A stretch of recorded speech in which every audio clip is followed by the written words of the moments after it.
It is 6 p.m. on May 15th, and I would like to call this regular board meeting in session. Can I get a roll call? Mrs. Will. Yes. Mrs. Powers. Yes. Mr. Wilson. Yes. Mrs. Chestnut. Yes. Mrs. Mason. Yes. Please stand and join me in saying the Pledge of Allegiance.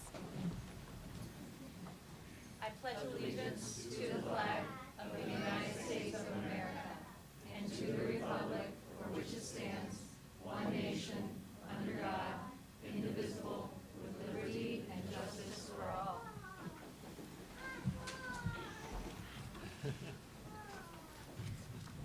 Can I get a motion to approve the agenda? So moved.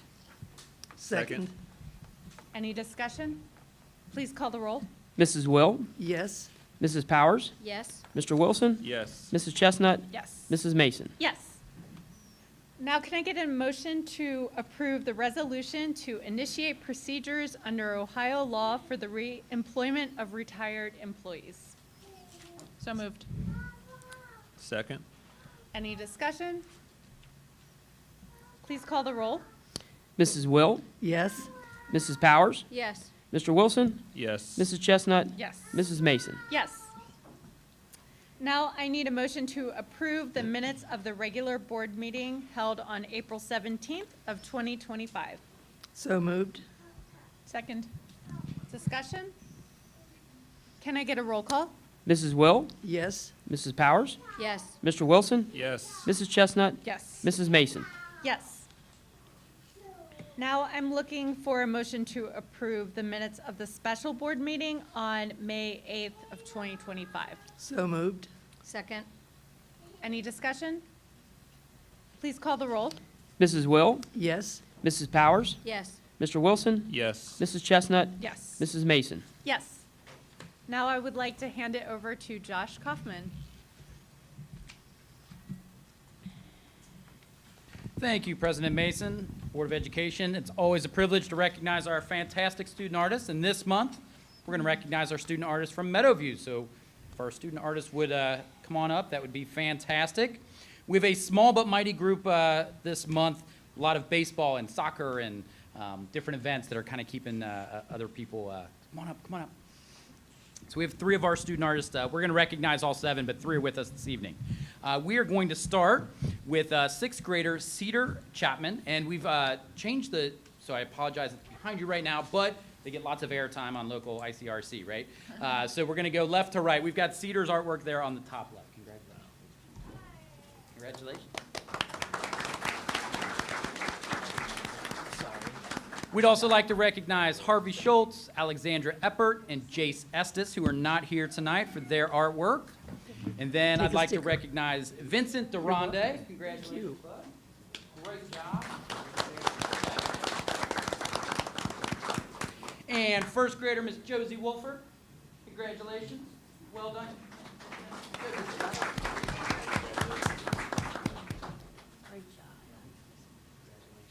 And our final feature artist is kindergartner Robin Mock, who could not be with us this evening. Take a sticker, sweetheart. Would like to thank Mrs. Leeson, who's here this evening, take as a well as sticker Mrs. too. Ward, Miss. for all of the fantastic artwork and just support of the arts in their buildings. We're going to get a picture with our fabulous student artists here in just a moment. But I did want to highlight 2 things to kind of round out this month's recognition. Tomorrow night at 7 o'clock, Saturday at 2 and Saturday at 7, we will have our junior high musical, 13 Junior.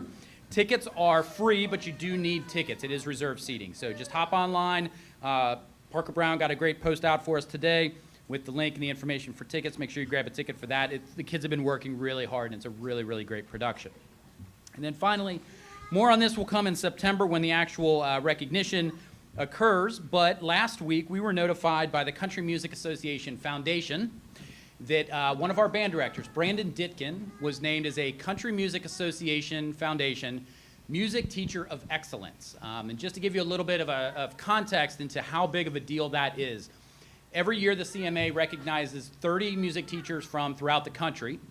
They focus heavily on music educators from the Tennessee and Nashville area. So this year of the 30, 15 are from Tennessee and 15 are from the rest of the country. And Brandon Ditkin is one of those 15. So it's really a tribute to our incredible band program, to Brandon's commitments to students. If you watch the video online, it was really great. The moment that Brandon found out that he received the award, he opened the award, he looked at it, and he immediately turned to the students and he said, "Congratulations to the kids." And that's Brandon, and that's so many of our music and art teachers throughout the district. So congratulations to Brandon. Thank you as always for your incredible support of the arts. You can keep it on, Josh. Thank you. We have another presentation from Meadowview, Miss Nicole Ward, our principal. Yes, welcome. Sorry, you can get your picture in a minute. I'll borrow it. She's on double duty tonight. Good evening. My name is Nicole Ward, and I am the proud principal of Meadowview Elementary. Tonight, I have the pleasure of sharing with you some information about our elementary level sources of strength. So I have Cedar here, who's one of our amazing 6th grade leaders. I'm going to hand it over to her in just a second, but before I hand it over to Cedar, I just want to say thank you to our mental health interventionist, Michelle Para, and our school psychologist, Julia Williamson, who have also helped spearhead this effort at Meadowview. So I'm going to turn it over to Cedar Chapman at this time, and she's going to share a little bit about what Sources of Strength looks like at Meadowview Elementary. We are 10 6th grade peer leaders chosen by teachers and trained by staff at the district level. We meet every 2 weeks to talk about our campaigns and how we're going to get the word out about Sources of Strength.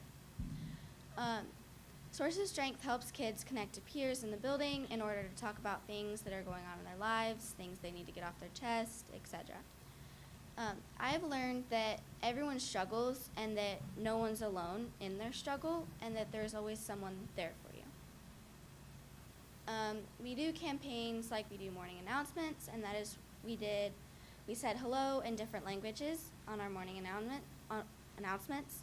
We also said Happy New Year from different languages around the world.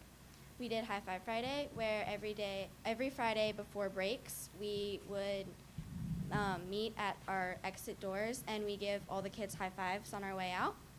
And then we also did a campaign about our 3 big emotions, and we talked to 5th and 6th graders about how to cope with their 3 big emotions, and we passed out coping strategies. We also do peer presentations where we talk to our 6th grade about different elements of Sources of Strength. We also did a campaign that was called Chalk the Walk, and we wrote encouraging messages around the sidewalks at our school. And then we also did Trusted Adult postcards, where we gave our trusted adults postcards telling them that they are our trusted adult. And we also gave all the rest of 6th grade postcards, and they were able to do the same.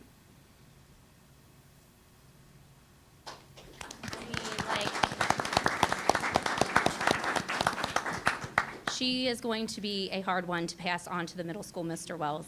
Take good care of my girl. So next year, we will not have Sources of Strength at the elementary level. However, we have learned by empowering students and giving them a voice and having them kind of lead the way in these campaign efforts, that they have taught us that we can keep that going. So there are going to be some things that they have done that will maintain at Meadowview next year. So I'm super excited to see how these students thrive at the middle school. This program has really added positivity to our already positive culture at Meadowview, and so I couldn't be more proud. And that's just a few pictures of their campaigns and our awesome kids. That's about it. Thank you. That is amazing. Thank you, Nicole Ward. Good to see you there. All right, and our final presentation is our junior high cooking team. Mr. Todd Wells, Mrs. Misty Getz. Good evening. So where are my students? Would you come on up, please?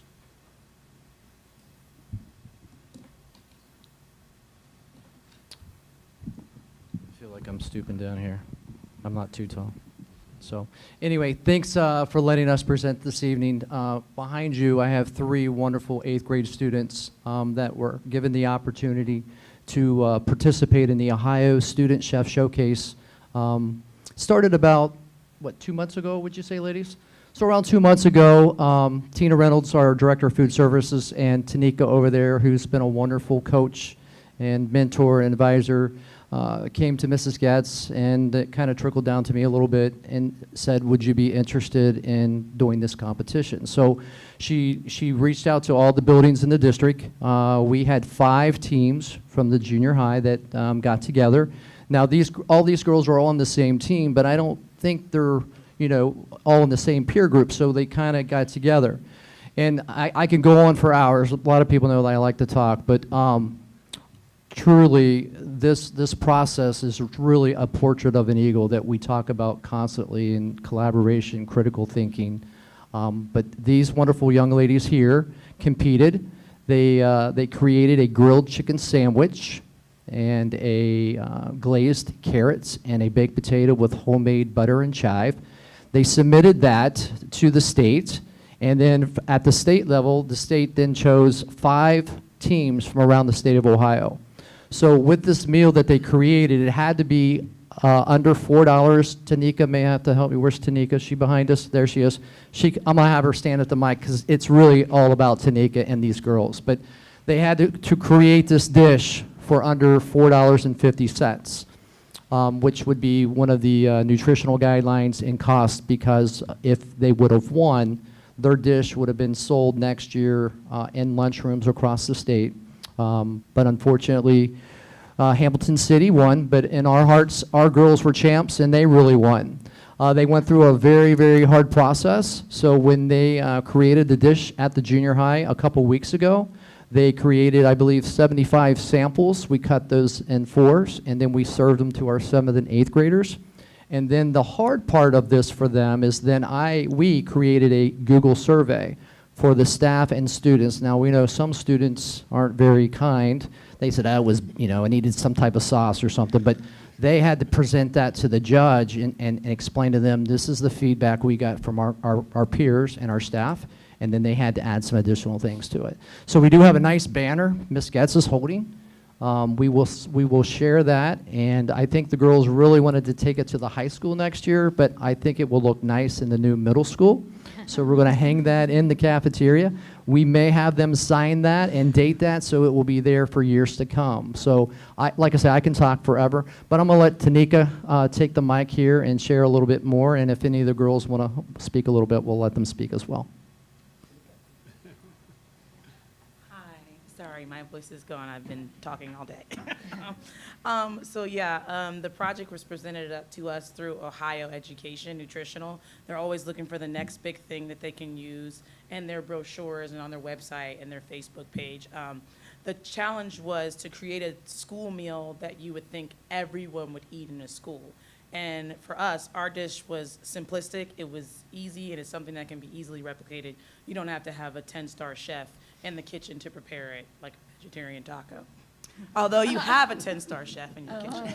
That's neither here nor there. But the girls did a really good job executing every single portion of every single part of the competition. They came up with the dish on their own. They came up with all the ingredients on their own. They were able to learn how to read recipes and learn how to take measurements, how to double, how to triple, how to make 50 portions of the recipe from the recipe of 6 to 8. So they did really good. They presented themselves very, very professionally while we were in Columbus, and they were not sore losers, and they did a really good job of keeping a nice, strong face at the end. So, like he said, in our hearts, we're the winners, and it will be on Milford High School and Junior High's menu next year coming up. So, very proud of the girls. They did a great job. One last thing, I apologize, ladies. Why didn't you kick me and say, Mr. Wells, are you going to introduce us? So with us tonight, we have Bella Peterson, Melissa Korn, and Charlie Beal. Our other 2 students that could not make it tonight was Mylin Cortez and Alexis Rose. So if you would please give them one more round of applause. They did an outstanding job, and we all should be proud of their accomplishments. Thank you. congratulations. This was a really, really cool project to follow online and through the news. It was just so exciting to watch all of you make it to state, and I think it's really great that your sandwich will be served in our cafeterias next year. That's amazing. Great job. Yep. Thank you. All right, do we have any public commentary? Not this round. Okay. All right, so we are going to move on to mission moments, and we have a very special mission moment tonight. For tonight, we wanted to take a moment to honor an organization that has been a steadfast pillar of our community, Feed Our Flock. After much thought and consideration, Feed Our Flock made the heartbreaking decisions to close their doors as of April 30th.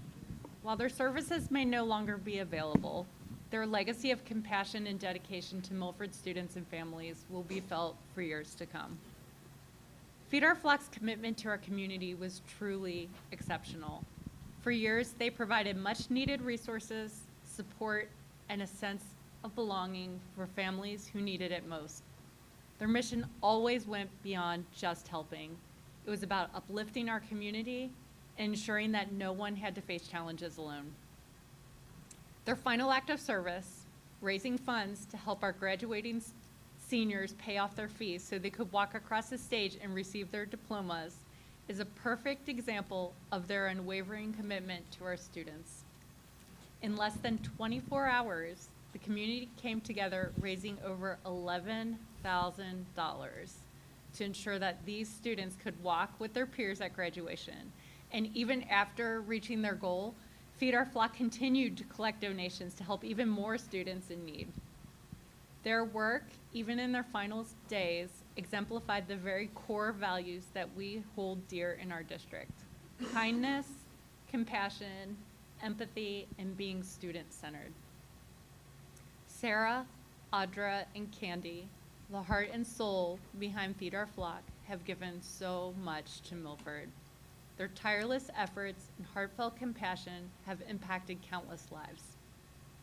While the building itself may be closed, Feed Our Flock will continue to operate in a limited capacity online.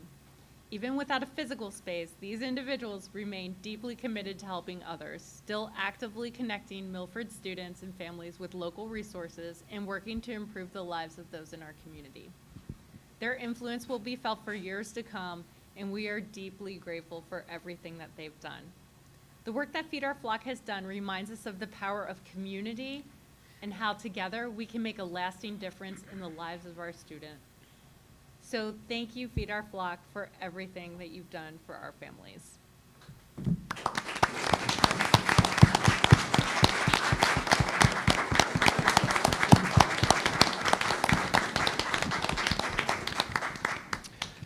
We do have two of the Feed Our Flock members here. I'd like to read a letter that was sent to them from the Milford Academy. Words cannot fully capture how much we've appreciated everything that Feed Our Flock and the three of you have done for the Academy over the past 12 years. You have been a constant source of strength, kindness, and generosity for our students and staff alike.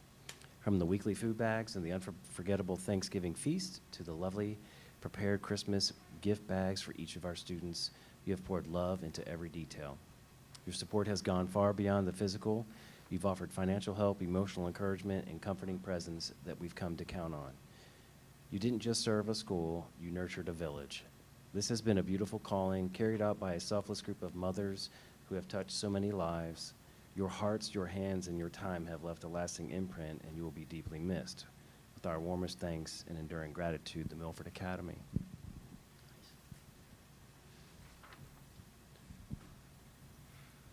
Okay, moving on to the treasurer's reports. Michael, do you have a summary for us?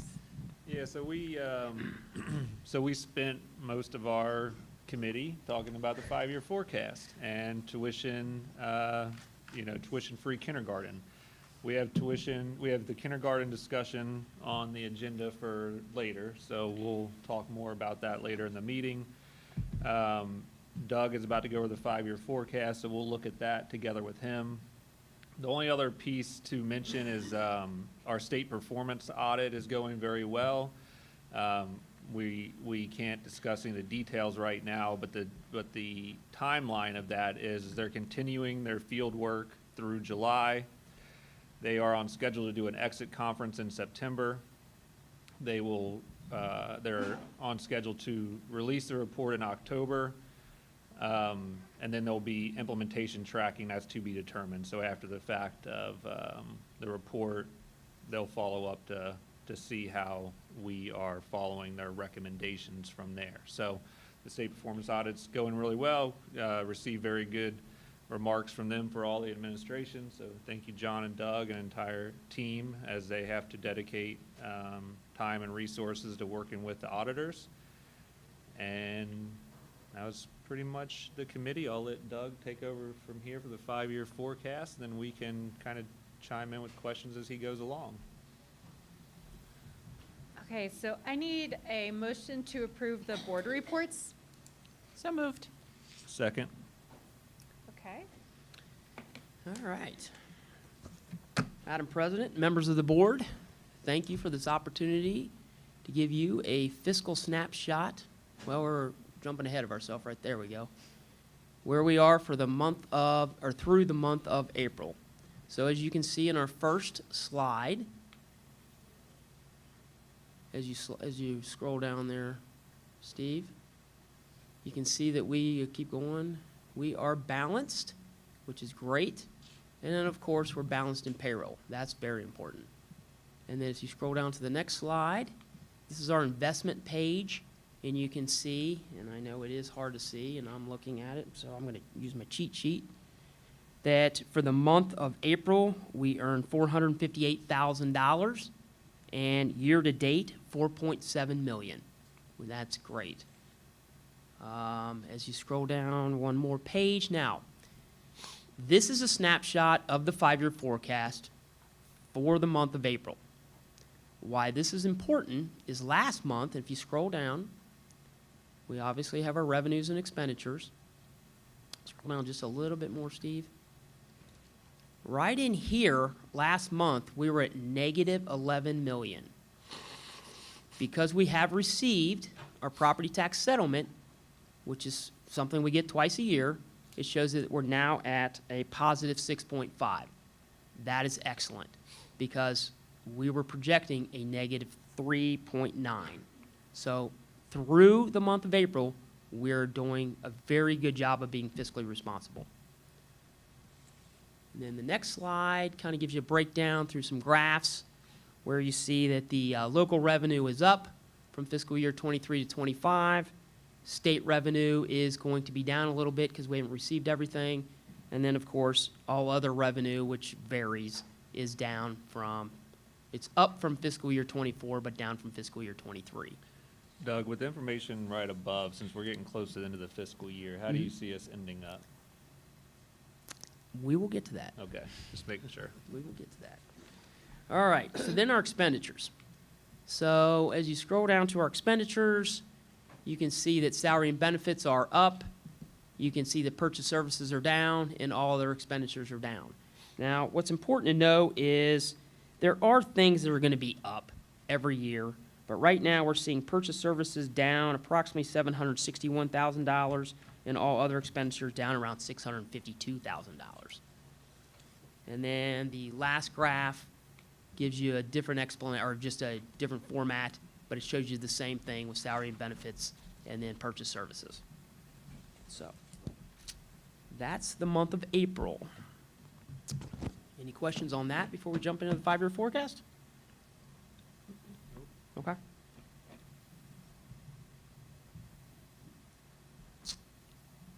Do you want to vote on those, or? Yeah. Okay. Let's call the roll. Okay. So, Mrs. Will, Yes. Mrs. Powers, Yes. Mr. Wilson, Yes. Mrs. Chestnut, Yes. Mrs. Mason. Yes. All right. Then can I get a motion to approve the 5-year forecast? So moved. Second. Now, for a treasurer, this is Christmas. This is very exciting. For everyone else, I know it can be boring, and I apologize for that. So, our 5-year forecast. This is an amended 5-year forecast for fiscal year 25. Why this is important is this really gives you a snapshot of where we are or where we're projecting ourselves to be, not only for fiscal year 25, but through fiscal year 29. But what I want to do first, if you scroll down, Steve, we're going to go back 2 years. We're going to go back to fiscal year 23, May of fiscal year 23, to kind of give you an idea of why we had to make some of the decisions we did. So if you look in here, you'll see our beginning fund balance from fiscal year 25 through 29. Now you notice there's no levies that have been modeled, nothing at all. So there's no levy discussion at all right there. So you have our revenues and our expenditures, and then you have our ending balance. Now, yes, red numbers are not good. It shows you that we are extremely deficit spending. We have to curb that, obviously, or we're going to get ourselves in major trouble. So, and I'm speaking like it was 2 years ago. 2 years ago, because we're deficit spending so much, we were looking at a fund balance of $35.7 million, and it took us down to a negative 6.6. That's not good. We knew we had to do something. So, in the short run, you always try to run a levy. That is something that the Ohio Department of Education and the Auditor State require you to do to get yourself out of deficit spending. It didn't work, so it means we have to come back and we have to figure out what are we going to do to be fiscally responsible. Because of that, we decided to eliminate some administrative positions, some teaching positions, overall reduce expenditures by 10%. Moving into fiscal year 26, reduce transportation expenditures, and restructure some debt to help the taxpayers. And we'll talk about that a little bit later. So if you look at the next slide, here we are. So this is fiscal year 25, an amended 5-year forecast. So at the beginning, we've got our beginning balance, we've got our revenue, and again, no levies. We're not talking about any levies. Our expenditures are somewhat in check, and I can say that because our surplus or deficit, yes, we're still deficit spending. We're still going to be fiscally responsible. We are going to work on that until we get it right. But you can see that we just discussed a minute ago, we were projecting a $3.9 million fund balance, or excuse me, deficit spending, and now we're looking at a 1.5. So what does that do? If you go all the way down to the bottom, your ending balances, $38 million, and go look over here, $12 million. Because of the things that we've been able to put in place in the last 2 years without passing a levy, with being fiscally responsible, and continue to be fiscally responsible, that's an $18 million swing. I'm very proud of this district for what they're able to do. Now, we're not finished. We have to move forward. So to give you a little update, you can go ahead to the next slide. What this slide is this kind of gives you an idea from the November forecast to the May forecast where we've made the most progress as far as reducing expenditures. Purchase services, we've been able to reduce between $1 million up to about $1.7 million, and then in operating transfers out, we've been able to reduce that by about 1.9. Those are the major areas. And then the next slide, now this is great. This gives you a really, if you like pictures, this gives you an idea that these are our expenditures between fiscal year 25 and fiscal year 29.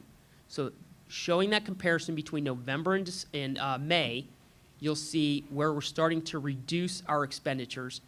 And then because of that, you'll see where we're able to gain, in other words, a savings. And right here between fiscal year 29, you'll see around a negative $9 million, which means we're saving $9 million.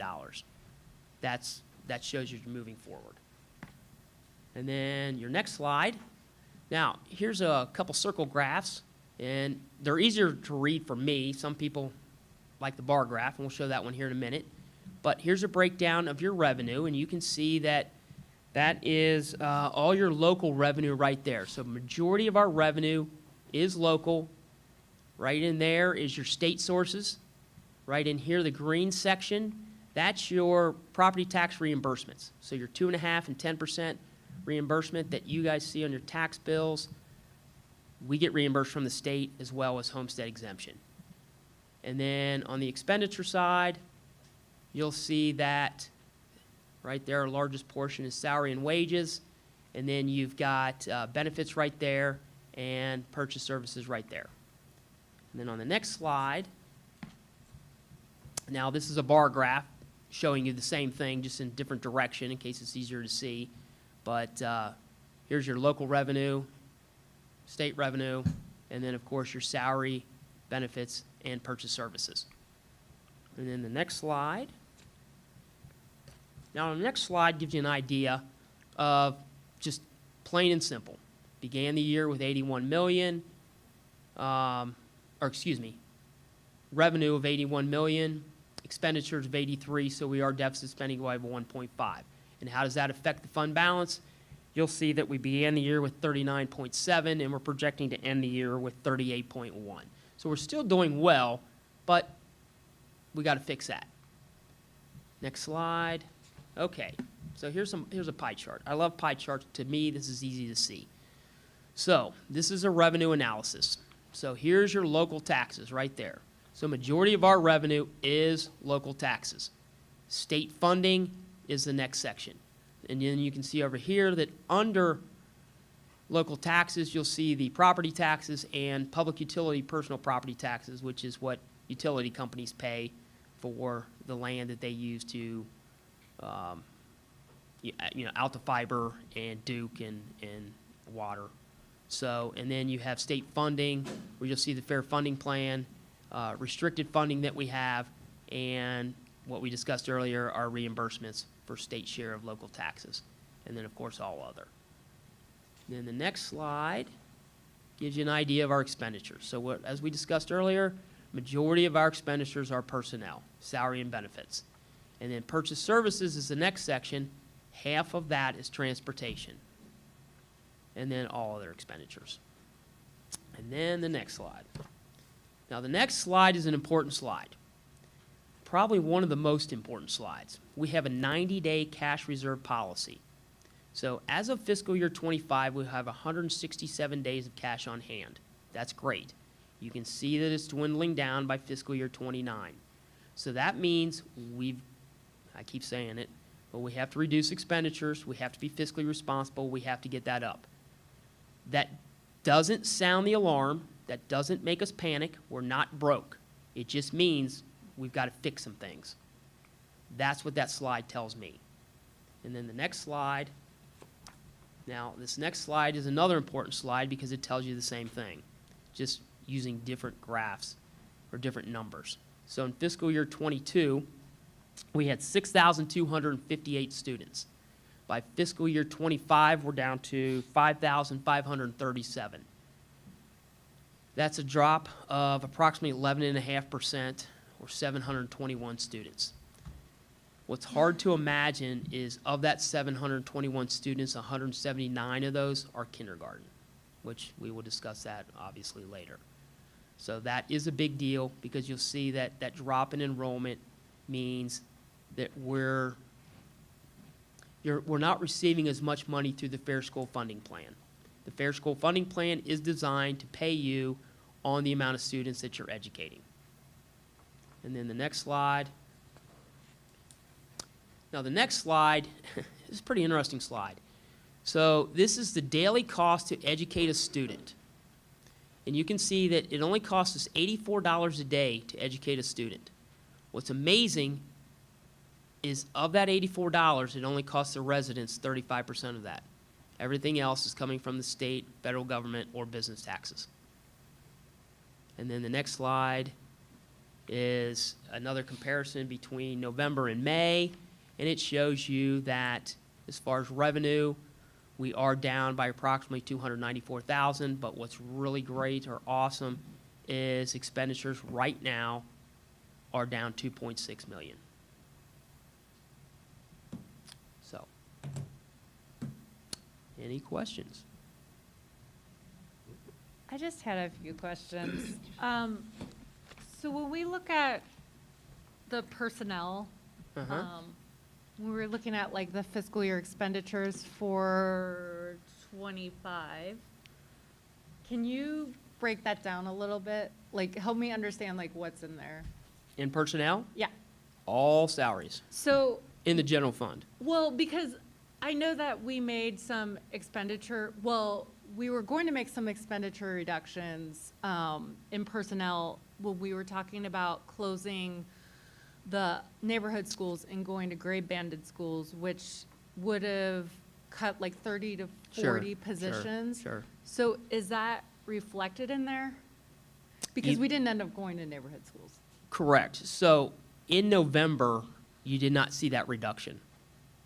So therefore, that reduction has not been taken out and put back. Okay. It just never left. Okay. And then, when we talk about personnel too, just help me understand the Sure. 5-year forecast, because Sure. this is not my wheelhouse. I know that we have some contract negotiations coming up soon. Like, how do we prepare for that in the 5-year forecast? Want secrets told. All right, with a 5-year forecast, whatever's been negotiated with a collective bargaining agreement is put into the 5-year forecast. After that, it's just steps. Because you can't predict what negotiations are going to happen. So the steps are in the 5-year forecast. Steps are in the but 5-year forecast, the negotiations aren't, because we don't know what they are. because we don't know. So that number will change. It could. Probably. Well, it will, Well, yeah. right. Not could, but it will. So that number will change in the next 5-year forecast? Yeah, correct. Okay. Which is why the November 5-year forecast, as we present in October, it gives you a good idea of where we think we're going to go. But remember, we're not actually bargaining until next May. So even this time next year, we won't have an idea of where that stands. Okay. And then, general fund transfers, are there any upcoming general fund transfers that we anticipate that aren't reflected in the forecast? Well, all right. To be totally transparent, remember Columbus is still trying to make up their mind on how they want to handle the new buy-in budget. And this 30% cap could take a hit. We could take a hit, but so is every other district. So that could affect our 5-year forecast, but what it's going to affect is the fund balance. Okay. So as long as we can legally move money, that's what we'll do. Okay. And by moving that money, we're going to move it into something that's going to help the taxpayers as far as reducing debt, not, using it for something that we shouldn't do. And then my other question is, so we're still finalizing this decision around kindergarten, so how did you account for that in there? Well, the thing about kindergarten is you kind of leave things the way they are because they haven't changed right now. Okay. So, in other words, something simple as a $150,000 reduction in transportation for midday routes, you're not touching that because you can't assume that I know how the 5 of you want to vote. So you just kind of leave it in there. So did we base it off of the upgraded $5,000 tuition on No, I this? did not. Okay. Because the problem with that is when you look especially in my position, you're trying to forecast the next few years. So yes, you can look at tuition, you look and see what's been paid for the year, meaning fiscal year 25. But you also look and see what's not been paid, whether it be scholarships, vouchers, waivers, or just delinquencies. And you kind of subtract that out. Because those are the numbers you're actually seeing in there as the net. So you would do the same thing as far as $5,000. We haven't moved forward, so I don't want to assume that we're going to collect $945,000 because I don't want to assume that we're going to have $200,000 or $300,000 in non-payment. Okay, that all makes sense. I know that this is a little bit of like, you have to sort of predict the future. So- And that's all you're doing. That's what makes the report that I show you each month so important. That snapshot of the 5-year forecast. In the left column, it shows you the fiscal year, what we've done for the month, and how we are year to date. That's the best one, or in my opinion, the best report that I show. Yeah, I mean, and we'll continue to look at those Yep, too, so yep. that makes sense. Yep. I look at the 5-year forecast every day of the year. it's It's like a important to me living to see, document. yes, it's a living document. Because I understand that we don't want to run a levy. Nobody wants to run a levy. We want to control our expenditures. And every school district can control their expenditures. You sometimes have to be creative. And that's the whole idea of looking at account codes every day and looking at the 5-year forecast and saying to myself, okay, not only what do the 5 of you want, but you represent everyone out here. So the 5-year forecast in November is probably going to look way different than this. Because Yeah, of- to be honest with you, and again, I'm giving away trade secrets here, but the 5-year forecast in November never looks as good as the one in May, because May is your amended 5-year forecast. I mean, we've got just about all the expenditures in there that we know. There's always going to be something that pops up that you didn't realize. But it's not going to be $1, $2, or $3 million of something. It's going to be, you forgot to pay a bill for athletics or something that's tied to the general fund. So, Yeah, and the important part from I know me and you had discussed this, from the 5-year forecast piece of where he was talking about that underlying number that's in there right now for kindergarten tuition, right? So originally we were at the lower amount, the $2,700, and then you had the amount of students that were enrolled last year or this current year that we're in. And then there's a portion of that that's still outstanding debt. So the number that's underlying in the 5-year forecast is much smaller than what would be the entirety of a $5,000 tuition at 189 kids, right?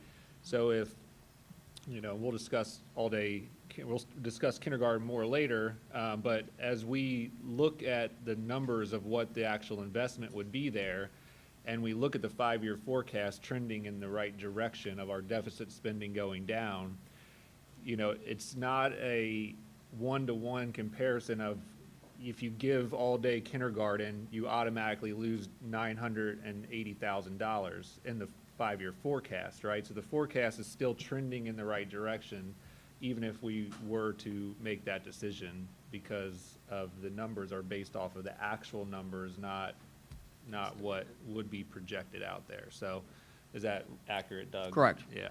So it's important to know, because it just, when you look at that and you think about, what the ground we've gained, we obviously don't want to give that up, but we also know the value of all-day kindergarten, which again, we'll talk about that later, but I wanted to bring up that point to understand that line item.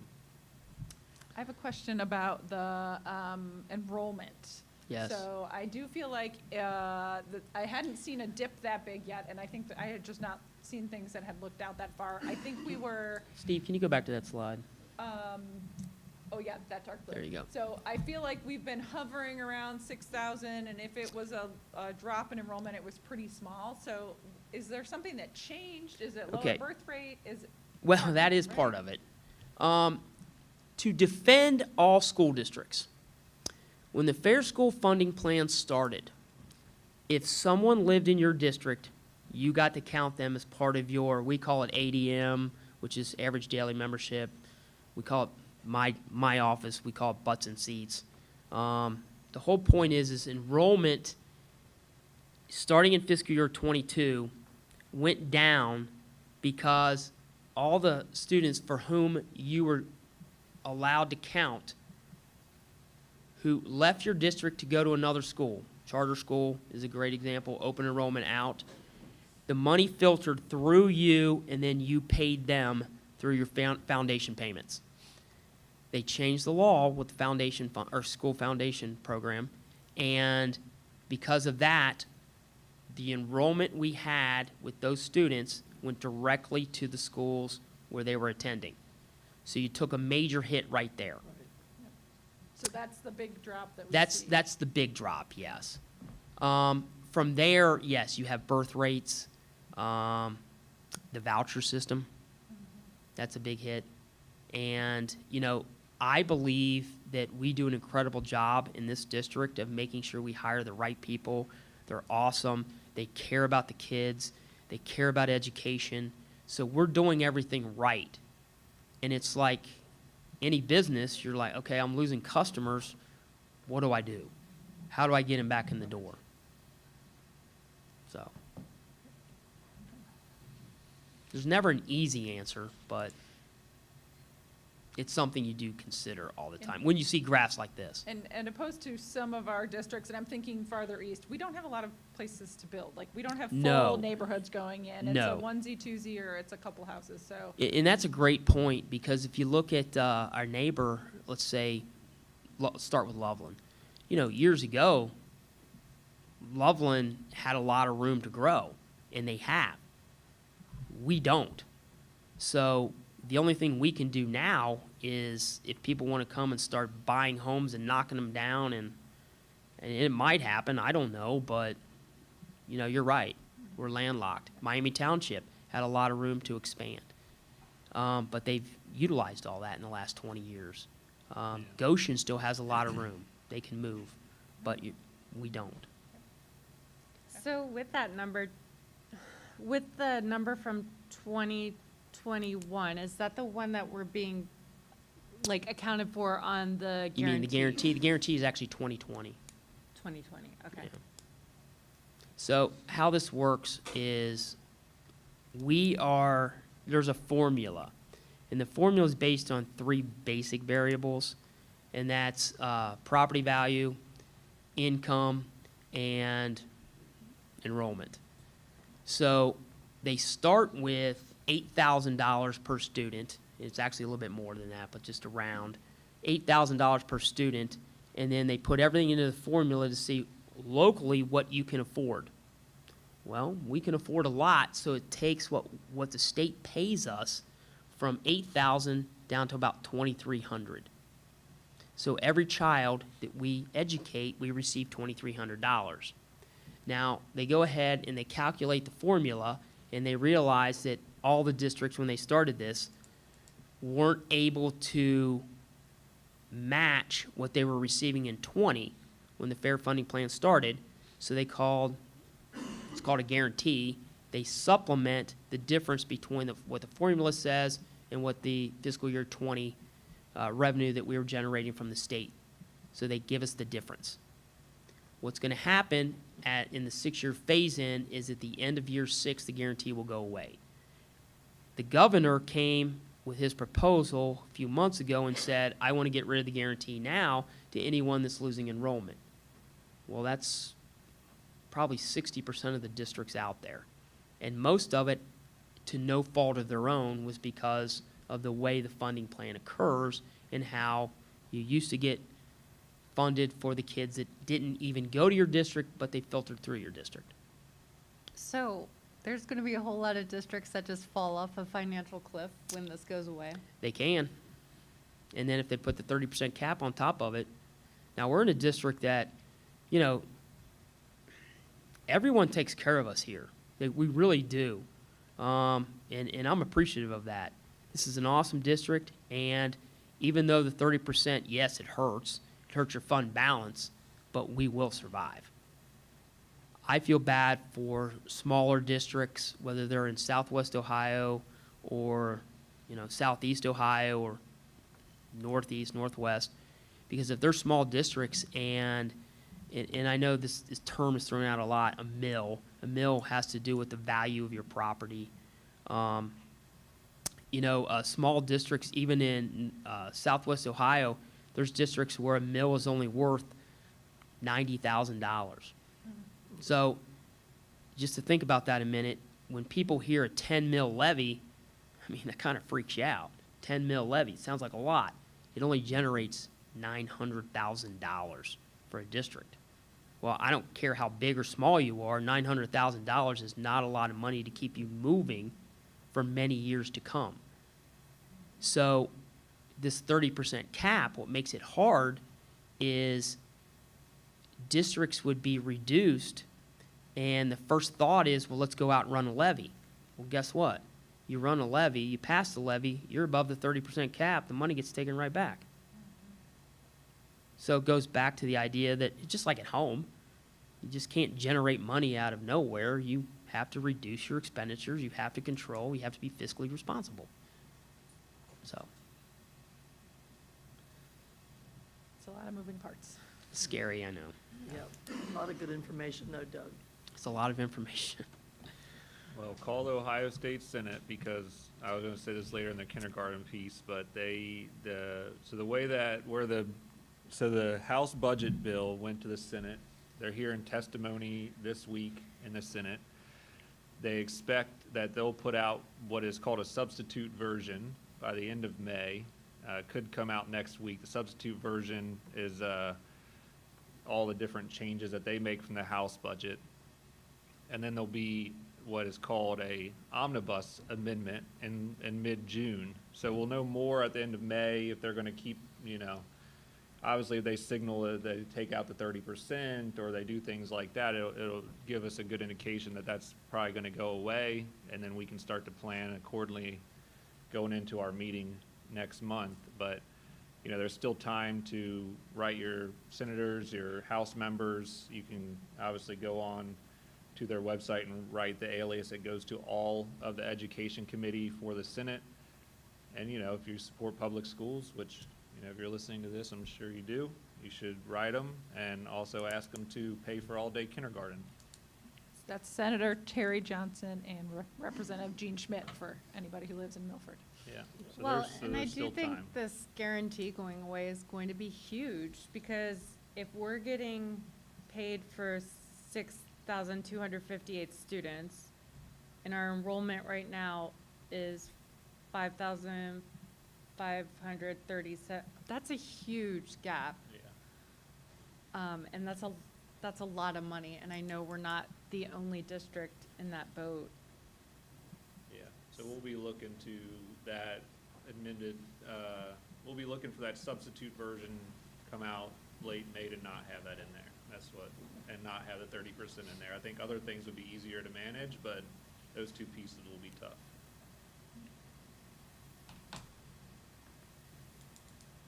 Good on that? Can you call the roll? Mrs. Will, Yes. Mrs. Powers, Yes. Mr. Wilson, Yes. Mrs. Chestnut, Yes. Mrs. Mason. Yes. Now I need a motion to approve the vendors. So moved? Second. Any discussion? Please call the roll. Mrs. Will, Yes. Mrs. Powers, Yes. Mr. Wilson, Yes. Mrs. Chestnut, Yes. Mrs. Mason. Yes. Now I have contracts for approval, and I need a motion to approve those. So moved. Second. Any discussion?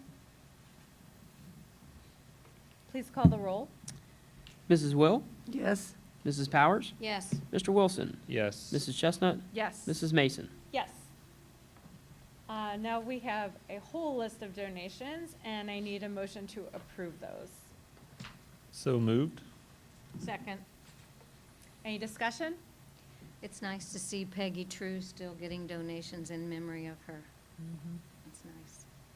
Yeah, it's just a phenomenal list as we see month over month. I mean, this is the third month for people donating for Peggy, which I read out her obituary a few months ago, which was very, very moving. You have the, very generous donation from Miranda for the Miranda Center, the whole list of the Feed Our Flock that you had mentioned earlier, which is fantastic. And then you even see BZAC on there for the mulch, which I'm guessing that was probably for all the students that helped go out and mulch the high school and I think some other various buildings. So always good to see that. And then I see the Cincy Hat Foundation on there, which is cool. I got one of those hats. It was really a good quality and a great partnership. Yeah, it's so nice to see our community really coming together and supporting the schools, and I think it's really important to thank them. Yeah, absolutely. Please call the roll. Mrs. Will, Yes.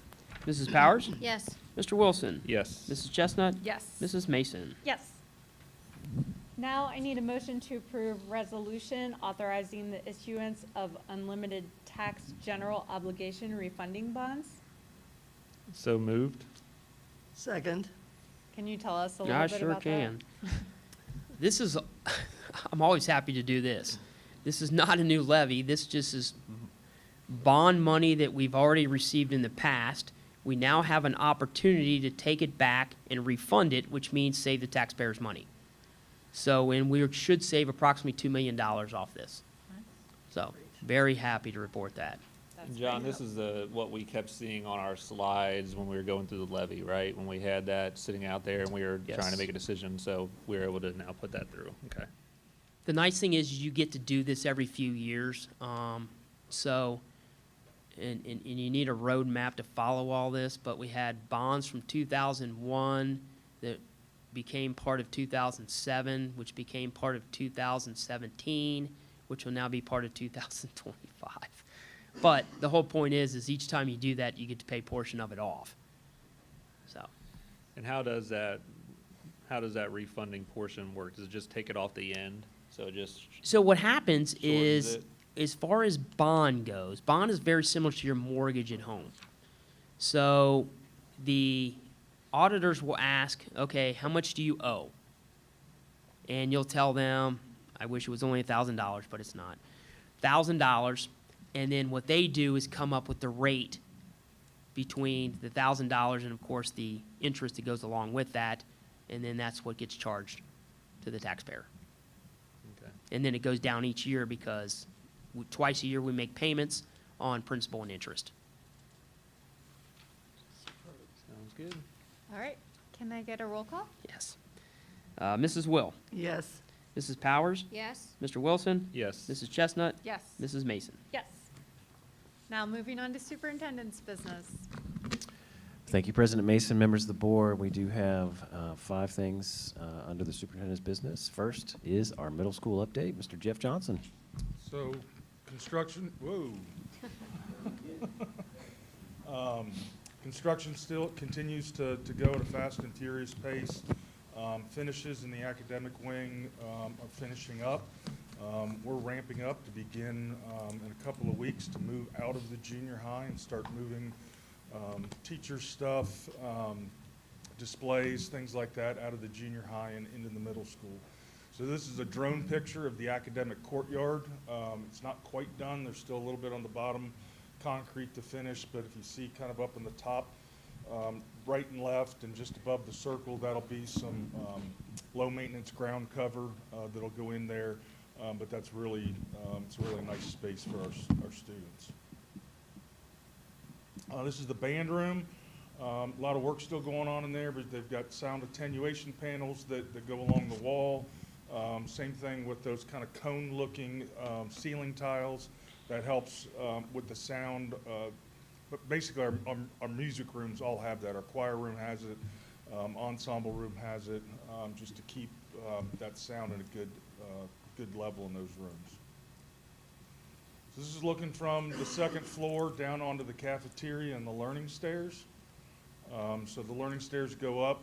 Kind of off to the right would be the front of the building, but that's our cafeteria from the second floor. What's on that second level up there above the cafeteria? There's classrooms, Oh. media center. Those are all the elective classrooms are in that section of the second floor. It's really cool to see those stairs come to life. I got a close-up of it, the mock-up. This is a picture from the main gym. They just put some of the branding up there this week. Again, sound attenuation panels. You can't see them. You can barely see them when you're standing in there, but there's sound baffles that are up in the rafters of the gym. They blend in because the sound panels are black and the ceiling's black, but will help a lot with noise in that gymnasium. This is the opposite wall, so underneath those eagle wings will be, and actually there'll be bleachers on the other side that we just looked at, but there'll be bleachers that will go in underneath those eagle wings. So that's a bit of a close-up. That's a mock-up of what those learning stairs will look like. So what you're looking at is fire-rated plywood, but then there's LVT flooring that kind of goes down. Really, really good from a maintenance perspective, and I think it's going to look really sharp when we get that installed. Is the idea about the learning stairs, like groups of kids can sit on it, work together, and Ask Mr. Wells. I'm just building it. He's going to use it. Yes. But yes, I believe that is the case.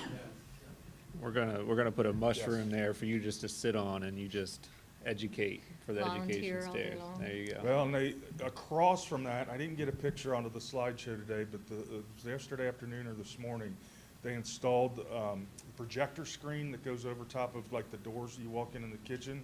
It's 25 feet long. Wow. It's awesome. big. So you'll be able to project, and kids will be able to see things from those learning stairs. Couple of aerial views, kind of pull in the stadium, the Marina Sports Complex, as well as the middle school there. Obviously, closer to us on the bottom of the screen is the existing junior high. And this is kind of the opposite side of it, kind of looking in, that's your academic wing and that academic courtyard I had mentioned before. And in the middle is where that cafeteria is, and then off to the east there is our gymnasium, our 2 gyms. So things are going well. If it could stop raining, we'd appreciate it. They're actually going to the road that goes around in that parking lot in between the middle school and the stadium is going to get laid, I think Tuesday and Wednesday, as long as the weather cooperates. So that'll be access this summer. That access to the stadium and the Miranda Sports Complex will go around the north side of the middle school. We'll park in that parking lot because we're going to start tearing out the parking lot to the east of Miranda Sports Complex in the middle school. And when you come off Wolf Pen and you're going to the high school, will that be different than it is now? How there's that like real sharp turn? Yes. That S curve that we close off right now, that will be the road. Just with the 2 roads there, when we first did it, it was not the safest thing in the world, which is why we tried to close that off. But that'll open up, and that'll be you'll kind of come in and make a little bit of an S curve and then go towards the high school. I'm assuming there will be signage or people directing us with these new traffic patterns. There is signage up, and I admit some of it's confusing because it's signage for what it's going to be, not necessarily what it is today. And the answer is yes. When school starts, I mean, just like now, we've got people out there kind of helping direct traffic. We'll do the same thing. I will tell you, the last 2 starts of school, I was kind of scared to death what it was going to look like up there in August. And in both years, it went better than I could have imagined. Not saying there weren't some issues here and there, but people figure out the new traffic patterns, pretty quickly. We do have the roundabout is striped now, so we've got arrows, showing people the right way to go. Sometimes on weekends, I've heard people see people turning left in a roundabout still, but not very often. And of course, the buses are going to be different. We're going to have, that's the bus lot you're looking at the bottom of that picture. So the buses will load in that lot instead of blocking off Eagles Way and going all over the place in the morning the way they do now. So I think that'll help clear things up quite a bit as well. There are going to be 2 entrances to the middle school campus. There's a new entrance to where the construction parking lot is to the north of the junior high. There's actually a road or a driveway that comes in from that area, pretty much exactly where that lot is. And it'll go through where those trailers are now. So that's another stacking area. Parents who are dropping off at the middle school can come in there, and there's a lot of stacking in that location. Anyone using Wolf Pen will be glad to see that. Longer turn lane, we're continuing to work with the Claremont County TID on the lane widening, as well as the traffic light on 131. So again, a lot of stuff to get done between now and August 1st, but it is starting to come together, and we're excited. As soon as school lets out, we move. We do some safety training with our local police and fire departments, and then June 23rd, the building starts to get abated and torn down. The trailers actually start to get demoed on June 1st. Wow. Is any of Mount Milford going to be left by the time school starts? There might be some. Just the way the schedule sits right now, the junior high will be close to being demolished when school starts. I don't know that foundations will be out yet, so they got to get those foundations out, and then some of that topsoil will go over the softball field and the practice fields that are there, basically where the current junior high sits. Thank you. Thank you. It's exciting. Thank you, Mr. Johnson. Next up, we do have a legislative report. Mr. Wilson stole a little bit of my thunder. Sorry. The Ohio Senate did have some official hearings on the state budget last week and then today, actually. Okay. And then the Senate Finance Committee will begin their budget hearings on May 27th. Expected to have a version of that, a substitute version, around June 3rd. And then the second round of that would be June 10th. And I think ultimately, what we heard was contact Representative Gene Schmidt and Senator Terry Johnson about this. It's not too late regarding your concerns with House Bill 96. And then also Senate Bill 158.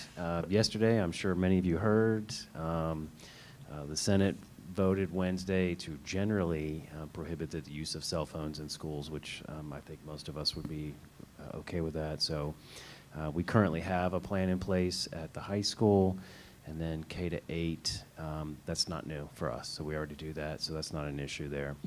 But I think that's something to watch and to see what happens next. So the change with that was before they were saying we just had to have a policy on it, but now they're saying it has to be like. Now I think it's going to be like there are no cell phones. Okay. Yeah.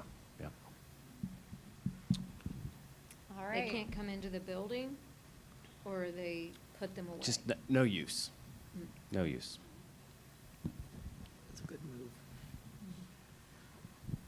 Next, we have some policies for approval. Can I get a motion to approve the policies as presented? So moved. Second. Oh. Any discussion around these policies? No? Nope. Let's call the roll. Mrs. Will, Yes. Mrs. Powers, Yes. Mr. Wilson, Yes. Mrs. Chestnut, Yes. Mrs. Mason. Yes. Now I need a motion to approve resolution to adopt special education model policies and procedures. So moved. Second. I'm assuming this is just a legal. It is. Jenny can speak to that for us real quick. So earlier this year, the Ohio Department of Education and Workforce revised the special education model policies. Those needed to be adopted by local boards by May 30th. And more recently, that extension was because the Ohio Council of School Board Attorneys had looked at the model policies and determined that there were a few statements, if you see those 4 bullet points, that it did not align with federal and state law. So they ask for local boards to accept the updated special ed policies, excluding those 4 bullets. And so this is what that resolution is. Great. Does anybody have any questions or discussion around this? Nope. All right, please call the roll. Mrs. Will, Yes. Mrs. Powers, Yes. Mr. Wilson, Yes. Mrs. Chestnut, Yes. Mrs. Mason. Yes. Now we're moving into the kindergarten discussion, and for those of you that were not playing along, I think Mr. Spicer has a summary. Yeah? I do. I just wanted to give a quick little summary. I'll let Treasurer Ackerman chime in as needed. These are just a few of the slides from our previous meeting. Just noting that I think the most important figure on here is that 90.5% of families in Ohio enroll in all-day kindergarten in 2024. Also, in this past year, we did give $111,000 in scholarships to families in need. And as you can see, our demand locally here for all-day kindergarten has increased. Yep, thank you. We've talked about the academic. It's just academically, it's just great for kids. You know, our data certainly indicates that all-day kindergarten students benefit. We also know that our other students eventually will catch up. We talked a little bit about the resources that are used to catch those students up. But ultimately, an all-day experience for our students is certainly beneficial. And then also, not necessarily directly associated with this, but students that attend preschool are also ready for kindergarten, and they're really ready if they attend a Milford preschool. Yep, and so some considerations. Treasurer Ackerman talked about our enrollment declining, 38% over the last 4 years. And again, some of that is the birth rate. We've talked about that internally as well as with the board. We have some classroom space with the middle school opening up. And Treasurer Ackerman also mentioned earlier the $150,000 potential savings for midday routes. And that's the summary. Open for discussion, and if we've generated some questions and some dialogue. I do want to say, I thank everybody for being engaged in this. We had people, a lot of people show up to our special board meeting. And then I know that I've been receiving a lot of emails and a couple phone calls, and the rest of the board has as well. So it's great to hear what the community thinks and have that community engagement. I think 3 of the takeaways I had from the meeting that we had about, in addition to the test scores, but retention across 12 years. So when we get students as kindergartners, they're more likely to stay, and we saw those numbers dropping off. So we want every student to have an opportunity. There is additional cost in added resources to catch students up who only are there by 3rd grade. They seem to have been caught up, but that means we have a couple years of extra teaching and opportunities we need to give them. And then I just think it's an opportunity for students to really start their school career off well. So the idea of all-day kindergarten and the possibility that it could be there is really amazing. But I still feel like I would like more conversation around the cost and where it fits. I appreciate, Mr. Ackerman, since you've been here, I feel like you're very slow and methodical and think through things, and I really, really appreciate all of that. So I just want to make sure that we continue to have those kind of trends, and I know we started the work before you came as far as reducing expenses, but just keep looking. What does our future look like financially? I think, too, a big part for me is that we're having this independent audit done by the state, and we don't know what's going to come in from that, but I think it would be wise to hear their recommendations before making any huge financial decisions, because we have large spending commitments that were already part of our plan, and this was a new one. So I just think, to me, it makes sense to hold on it a little bit.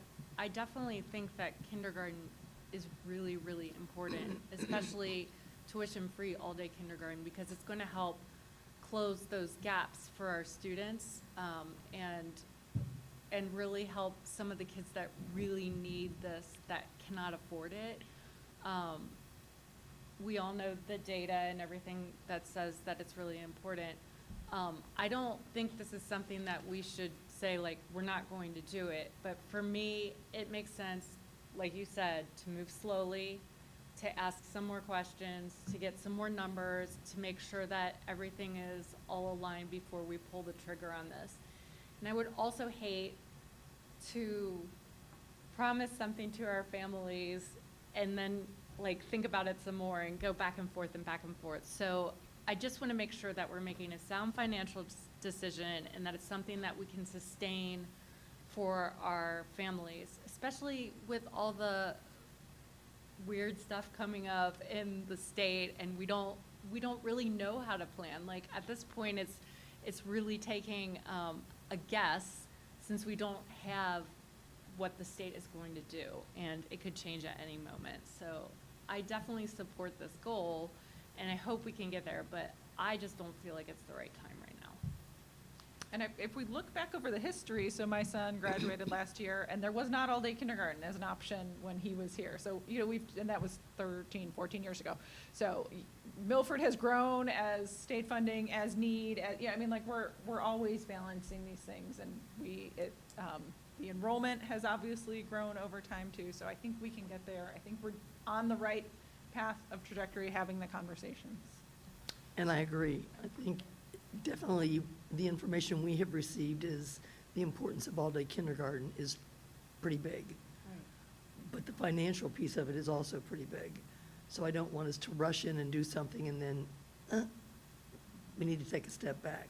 So I would rather postpone this for another opportunity to sit down and discuss with our leaders and get input from the community before we make a decision. Yeah, I don't feel that there's anyone up here, or I guess I could say I feel that we all agree that all-day kindergarten is an ultimate goal. Free all-day kindergarten is the ultimate goal. It's best for our kids. And although the children that don't get it do tend to catch up by third grade, sometimes the attitudes that they've assumed by starting out behind in first and second, and as they go up, those negative attitudes can continue to affect them well into the future with their attitudes about school. So I know we all want to have all-day kindergarten if it's budget conscious. So the way I'd like to suggest that we proceed from the chair of the Finance Committee is that come into the next committee meeting in June, we really focus on the exact number that we would be investing year over year that we would see in that 5-year forecast, which I don't think is as substantial, because the one thing that we have to think about is that we're not actually adding any expenditures, because we wouldn't be adding any new staff.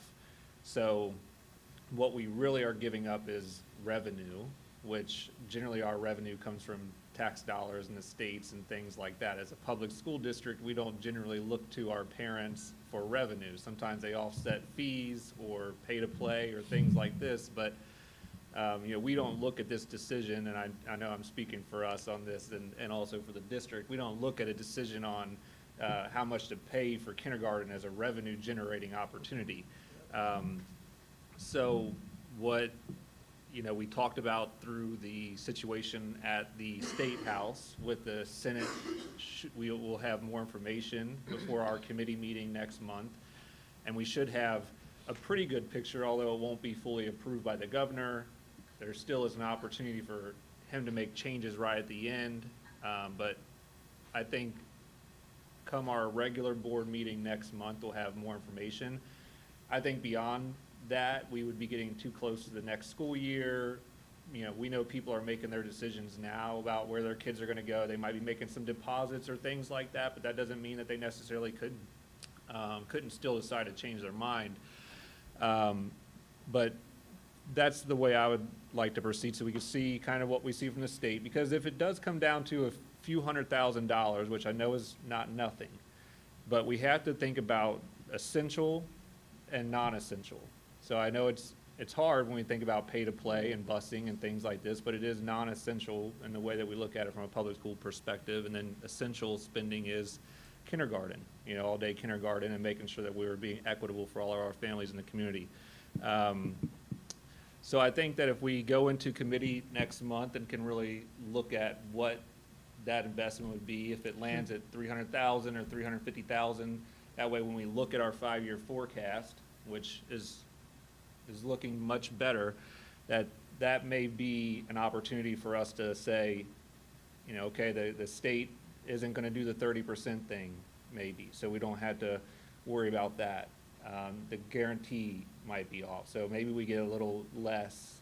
I'm not expecting that we're not going to get a little less, but that would put us in a better opportunity to make that decision. So that way we're tabling it for now, but then we can kind of make a final decision next month, and then if we weren't going to do it at that time, it would definitely be a next year decision. My only pushback to that is because I feel like the way that you're talking about this is the right way. I feel like this is a long-term discussion about, like, what is the planning for our district? What That's right. are we finding that's important to us? And I mean, I think all of us say, yes, this is a very important thing. But with that kind of long-term planning, like, we're still not going to have our audit back in. Yeah. And then my other concern is that we've been doing a lot of really, really hard work making these financial cuts, and we're doing the hard work right now. We're cutting busing, we're raising extracurricular fees, we're making these difficult staff decisions, and we're going to have to keep doing that. But while we're seeing some of the benefits of those financial decisions, it doesn't make a lot of sense to me to make another huge financial decision like this until we have more time. Yeah. So I don't know that we're going to be able to have a decision like a well thought out decision next month. And I feel like as a parent, I would want to know like right now Yeah. what's going to happen. So I do agree with you, like, I think we need to continue to have these discussions and we need to really slow down and think about this. But I don't know that we're gonna be able to have a decision next month. Yeah. I would feel more comfortable along the same time, like stay the course where we are right now, 5,000. Families have already decided where they're going next year. Not that they couldn't change, but they can't, just stay the course. I think it's hard, that uncertainty and the maybe what if still leaves it out there. So I think for next year, we should stay the course with what we were planning and then continue the conversations and the budget and all of these. Yeah. Well, we're not in a position to vote on it tonight anyway, Yeah. so. Yeah. What I did want to say at the end of my statement is that currently at this time, families should absolutely move forward with that nothing's changed. So I Yeah. totally agree with Yeah. you guys. So I think that we'll talk about it more in committee. We'll give the administration an opportunity to bring more stuff back, but absolutely people should move forward as if nothing has changed. Yeah. Agree. Yeah, and 250 responses from the thought exchange, so please continue to, if we put those things out, that was a fantastic response, and that's very helpful. And continue to email us and talk to us, because Yes. we need to hear from the community on this, especially if we are doing some of that more long-term planning. We need to hear what's important to our community. The only thing I want to clear up, because you saw a couple different percentages. Earlier, I stated that kindergarten was down 25% of the 721. The 38% is what actually the kindergarten numbers by itself. So take kindergarten, pull it aside, it's down 38%. Just want to clarify that. And I've definitely heard from the community that vouchers is impacting that. I've heard families say, well, we get voucher money to go to other schools and we'll go there. So, you know, just another way that the public is still paying and the students aren't coming here. Yeah, no, they're making it hard on us for sure. All right, that's good. All right, we're moving into personnel, and we have a lot in personnel this month, so I will try to keep my update short as possible. First exciting piece of news is that we had a principal search going on. We recently completed the search for a new high school principal, and out of nearly 30 initial candidates, the central office team narrowed the pool down to 8, and then with 3 rounds of interviews, and the interviews included students, staff, and community members, because we know this is such an important decision for our community. The questions for the interviews were based off of the principal profile that we developed with input from the staff, students, and the community. And our decision was made on Monday, and we will talk about it a little later, but I know that we've all probably seen that we're excited to have Kevin Metzger fill this role. The next thing we talked about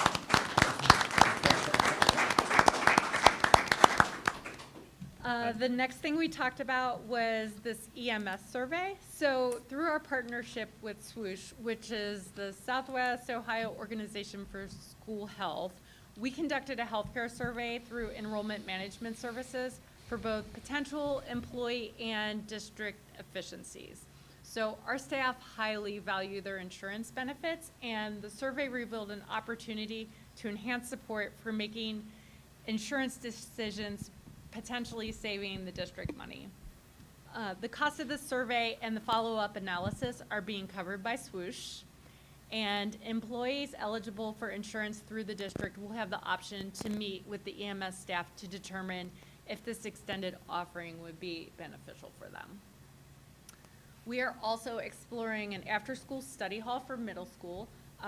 We will be sending a survey to introduce and gather interest in this after-school study hall for middle school students who lack transportation for the 25-26 school year. This program is designed to give parents extra time to pick up their children and is a direct response to a request from our community. Site supervisors are going to oversee the program at no cost to our families. And then we have a lot of exciting staff changes this month. as we bid farewell to our outstanding Chief Academic Officer, Paul Daniels, who will be transitioning to a superintendent role in New Richmond, Misty Getz, who is our current principal of the junior high, will assume the role of Director of Teaching and Learning. She will be supported by Kelly Ellison, our new Coordinator of Early Learning, that's pre-K through 5. And Todd Wells will move from assistant principal at the junior high to principal of the new Milford Middle School, with Lauren Iger stepping into the role as assistant principal. And then just a couple of other things, and then I'm going to hand this over to Jenny. We've been working through some job descriptions, so we're updating those job descriptions across the district, including newly created positions. And this month, we will be approving all certified staff for the upcoming school year. And with that, I would like to hand the mic over to Jenny. Can we get a first, a second on the agenda, and then some conversation, a vote, and then we would like for some of those folks to come to the podium Yeah. as well, once you take a vote. Absolutely. So can I get a motion to approve, and this is consent agenda, so all the human resource business from G1 through G6. So moved. Second. And then we're going to do a vote. Is that what you said? We'll have conversation. Okay. There's just a couple things I want to talk about. So we have some retirees. Kim Farrell, 32 years. Wow. Kathy Langner, 31 years. Mark Trout, 32 years. Vicki Williams, 25 years. Victoria Johnson, who has been with us, I think, a little bit off and on. And then we have super sub Mary DeRico, 29 years of subbing solely in Milford. Wow. So that's pretty amazing. So we have that. And then Paul, stand up back there.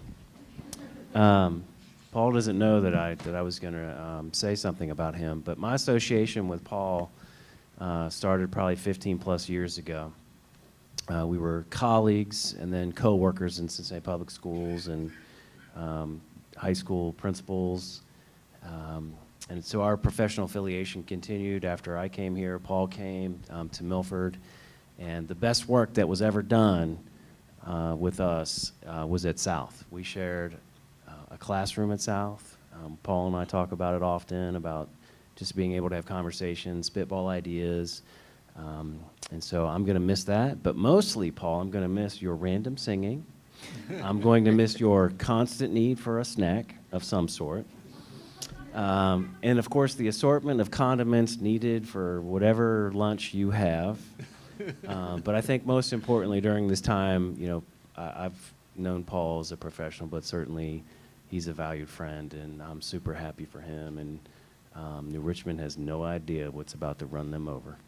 So I'm super happy for him and proud of him. And with that, now we can take a vote, and then we'll turn it over to Jenny. All right.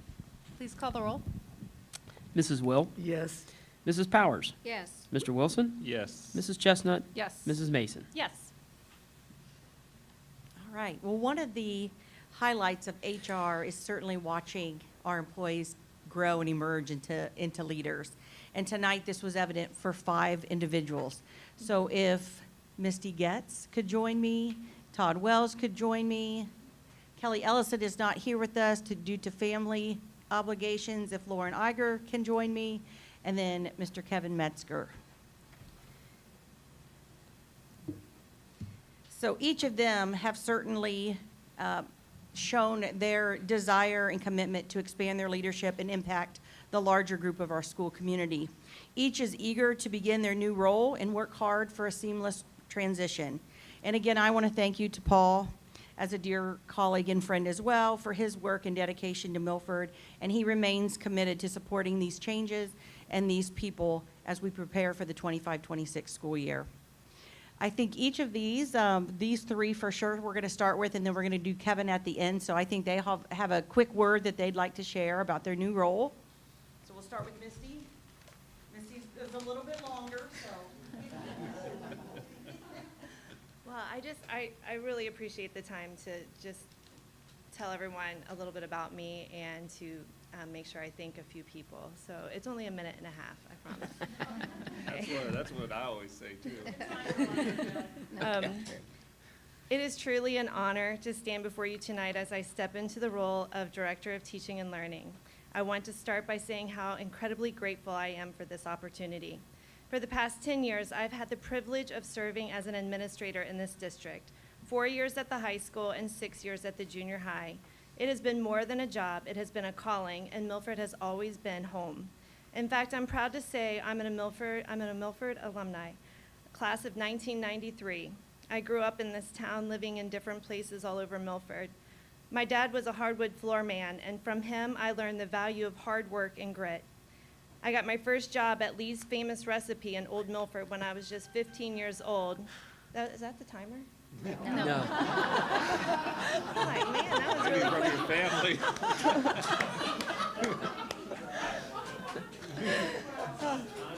Tell you what, that was a minute and a half. And I have been working ever since.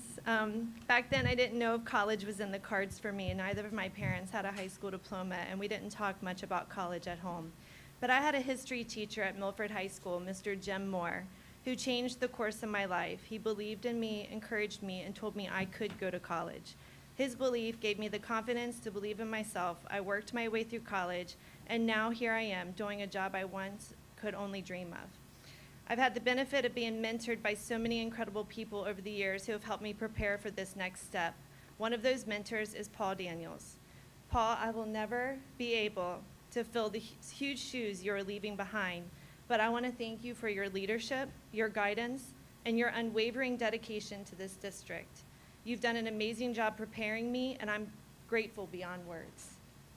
To the staff, families, and students I've worked with over the past decade, thank you. Thank you for your trust, your collaboration, and your commitment to what's best for kids. This new role is not about me. It is about us. It's about continuing the work we've started, always striving to support our teachers and create meaningful learning experiences for every student who walks through our doors. And finally, I want to thank my family. My husband, Jeff, and my son, Camden, are here with me tonight, and I couldn't be more proud or thankful to have their love and support. My daughters may be living their best lives overseas right now, but I know they're cheering me on from across the ocean. This is a full circle moment for me, from a kid who wasn't sure what the future held to standing here today, this district, this community, and this journey who has shaped who I am, and I'm honored to serve, and I promise to give this role everything I have. Thank you. All right, before Lauren goes, I think you need to know that Misty is a lifelong learner. She has finished all of her coursework for her doctorate, and she's currently working on her dissertation. So, yeah. Good evening. I wanted to thank you for this opportunity. I am so honored to be able to accept this position. This is such an exciting time for the Milford Middle School. I want to thank leaders like Misty and those leaders that are in the room tonight. You have been mentors to me throughout the time from when I was an educator in Milford. Melissa Carraher, thank you for everything that you have done, and thank you to the board for believing in and valuing the position of a TOA. I would not truly be here if it weren't for that position. So thank you, and I'm looking forward to this and serving the Milford community. Thank you. Lauren is also an alumni. I said Lauren is a Milford grad also. Yes, Lauren is also a Milford grad, and I am not, sorry. Todd is not. However, Todd did say, when we talked to Todd about this middle school principal position, he said, I'm only going to do it if I can have Lauren Iger. Lauren Iger. So thank you. So it's an honor, it's a privilege. I appreciate you giving me the vote of confidence to open up this new building. It's kind of like building a new house. I've only built one, and I won't never build another one. And to open up a new house, but to open up this wonderful community school for Milford, I'm so excited to do that. So I appreciate the honor, and I hope that I can fill the shoes that have been at the old junior high. So I've been mentored by many administrators. Miss Ellison was there when I first started in the district. Actually started in the district at central office, and then levy didn't pass. I got transferred to the junior high, but came back to the board office. But I love kids. And when I was here, I know Mr. Spicer and Miss Berkeley were very happy when I said I have to go back to the junior high because it's all about the kids.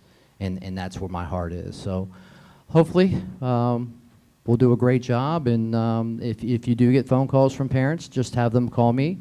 My cell phone number is online as well. But no, thank you very much for the opportunity. Thank you. All right, a little bit about Todd. If you don't know Todd, Todd helps run the Special Olympics here in the spring, and that's his true element, being out there with his kids, and it's a testament to who you are. And he's going to bring it to Milford next year. We've talked about that every other year. All right, so I was going to say that, Myra, pretty amazing that 3 out of these 4 are Milford alumni and grad, so full circle for sure. So lastly, Kevin, if you want to come a little closer here, it's my pleasure to formally introduce Kevin Metzger as the next principal of Milford High School. Emily touched on this a little bit. A comprehensive process was conducted beginning with the survey, followed by the focus groups that created a profile of the school community's hope of the next principal of Milford High School. After 3 rigorous rounds of interviews, Mr. Metzger was selected. Kevin is a proud Milford grad, came back to teach, began his teaching career and taught mathematics for 11 years, took a 1-year move to the elementary in our teacher on assignment role, and is currently finishing his 2nd year as the assistant principal at Milford High School. So I will let Kevin tell you, one, about his vision and also his goals and how he aligns to that Milford High School profile. President Mason, members of the board, Superintendent Spicer, thank you first and foremost. As we've heard before, we've got 3 of us up here that are products of Milford, and then a wonderful new middle school principal that's going to lead the new building transfer. Just to give you a little bit of background, growing up through Milford and working at Finley Ray, CVS on 131 with Amy Dane, and some of the other people that are in the Milford community, going to the University of Cincinnati, and then coming back to Milford to teach mathematics at the high school for 10+ years. Had a great experience in the classroom. Absolutely love being in the classroom, want to be in there as much as I possibly can. Kind of got the drive to lead, which led me to get my administrative license through the University of Cincinnati, and decided to jump to the elementary school for a year, which was probably the most rewarding experience I could have ever asked for, other than the interview experience that I just had. Lauren hit the nail on the head talking about TOAs. That's such a valuable experience. We're working along Mina Espy at Boydie Smith, just learning how to be a principal, going through all the things that we talked about in school and actually applying it, and then being able to apply and become an assistant principal at Milford High School has been amazing. The last 2 years, I've learned so much. A special thank you to Dr. Arnold for the work that he's put into Milford High School, giving his assistant principals and his associate principals the opportunity to learn and grow and sometimes fall and learn from that as well. First and foremost, I should have said this first, but I wanted to give you guys a little bit of background. I've got 2 very important people here tonight. I've got my wife, Sarah Metzger, and my son, Bo Metzger, who attends Meadowview. 2 very important people. We have a 3rd one that is not here tonight. His name is Lucan. He's 2 years old. We made the decision that at 2 years old, you can be ready for Milford, but Milford might not be ready for you, and that's okay. He might have led this meeting with charisma and in a lot of attitude, and that's okay, but he's still learning. These guys are my rocks. Sarah and I, whenever we have an opportunity, we sit down and we talk about it. And I was talking with Mr. Spicer about that process. We're a team, and that's one of the things that I'm most proud of that you guys heard in the interview. Moving forward with this new role, I'm excited. Being a product of Milford High School, graduating in 2007, seeing what the history is and seeing what it's become, I'm so excited to see what I can do with the community and with the students. You saw a group of students here tonight, them participating and learning what the board meeting's all about. Let's do more of that. Let's have hard discussions. Let's teach, let's learn, let's fail forward. Let's move forward. We have a lot of tradition in Milford, and you all know that there's a lot of history in Milford. Let's embrace all of that, and let's move forward together. We have a lot of layers at Milford High School. We've got staff, we've got students, we've got community members, we've got different events, we've got all sorts of components. But in the grand scheme of things, if we can come together, we can ultimately make the biggest decisions and reach the biggest goals for Milford High School. With that said, I look forward to being the building principal moving forward. I'm excited. Go Eagles.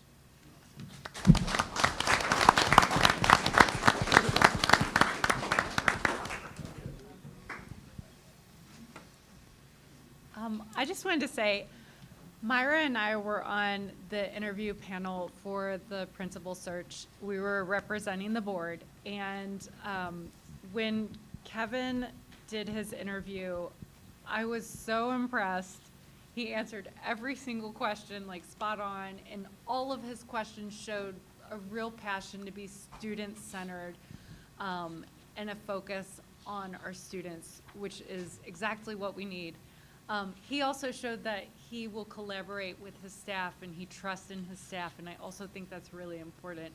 I felt like his energy and passion, which you've seen here, are contagious, and I'm really excited to see him as he leads the new high school community. And I think that he has a real vision and dedication for our community, and I'm really looking forward to seeing him. I also walked out just blown away. I wasn't expecting it because I've known him since he was in kindergarten. So I didn't know how much he'd grown in all those years. But his interview questions were all about treating kids with dignity, a vision for the community, and uniting the community. And it was inspirational. And I was thrilled that everyone in the process agreed. And I'm really happy for Kevin. And I taught Lori Niger's husband in 4th grade, so he was cute too. And I know my daughter, who's a recent graduate, was very excited that Kevin was selected. She said that when she was in Milford High School, going through the hallways and working with you was a big moment for her, something she'll always remember. So I know that she was very happy. She texted me when it got announced. She's like, "Why didn't you tell me?" You know, I'm like, "Well, I just found out this afternoon. I wasn't on the panel." All right, so with that, we're moving on to curriculum and instruction business. Emily, do you have an update for us? I do.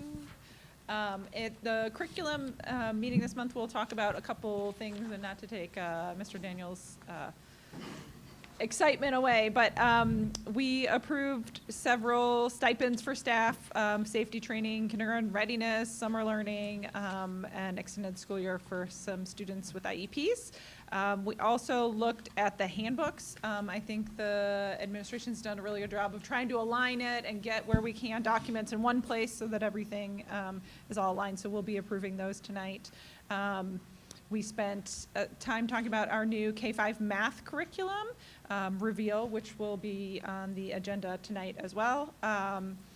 The Milford Academy introduced a new elective course in drone operations, so that's a neat opportunity, including some FAA certifications and some real-world technology for public safety that those students will have an opportunity to explore. And then we also got an update from Emma Walker about technology and one-to-one device programs and kind of what that looks like going forward. With that, I need a motion to approve the curriculum pay. So moved. Second. Any discussion? No. Please call the roll. Mrs. Will, Yes. Mrs. Powers, Yes. Mr. Wilson, Yes. Mrs. Chestnut, Yes. Mrs. Mason. Yes. Now I need a motion to approve the handbooks. So moved. Second? So this is just something we're doing every year to make sure that everything is all aligned. Is that right, Mr. Daniels? Yes.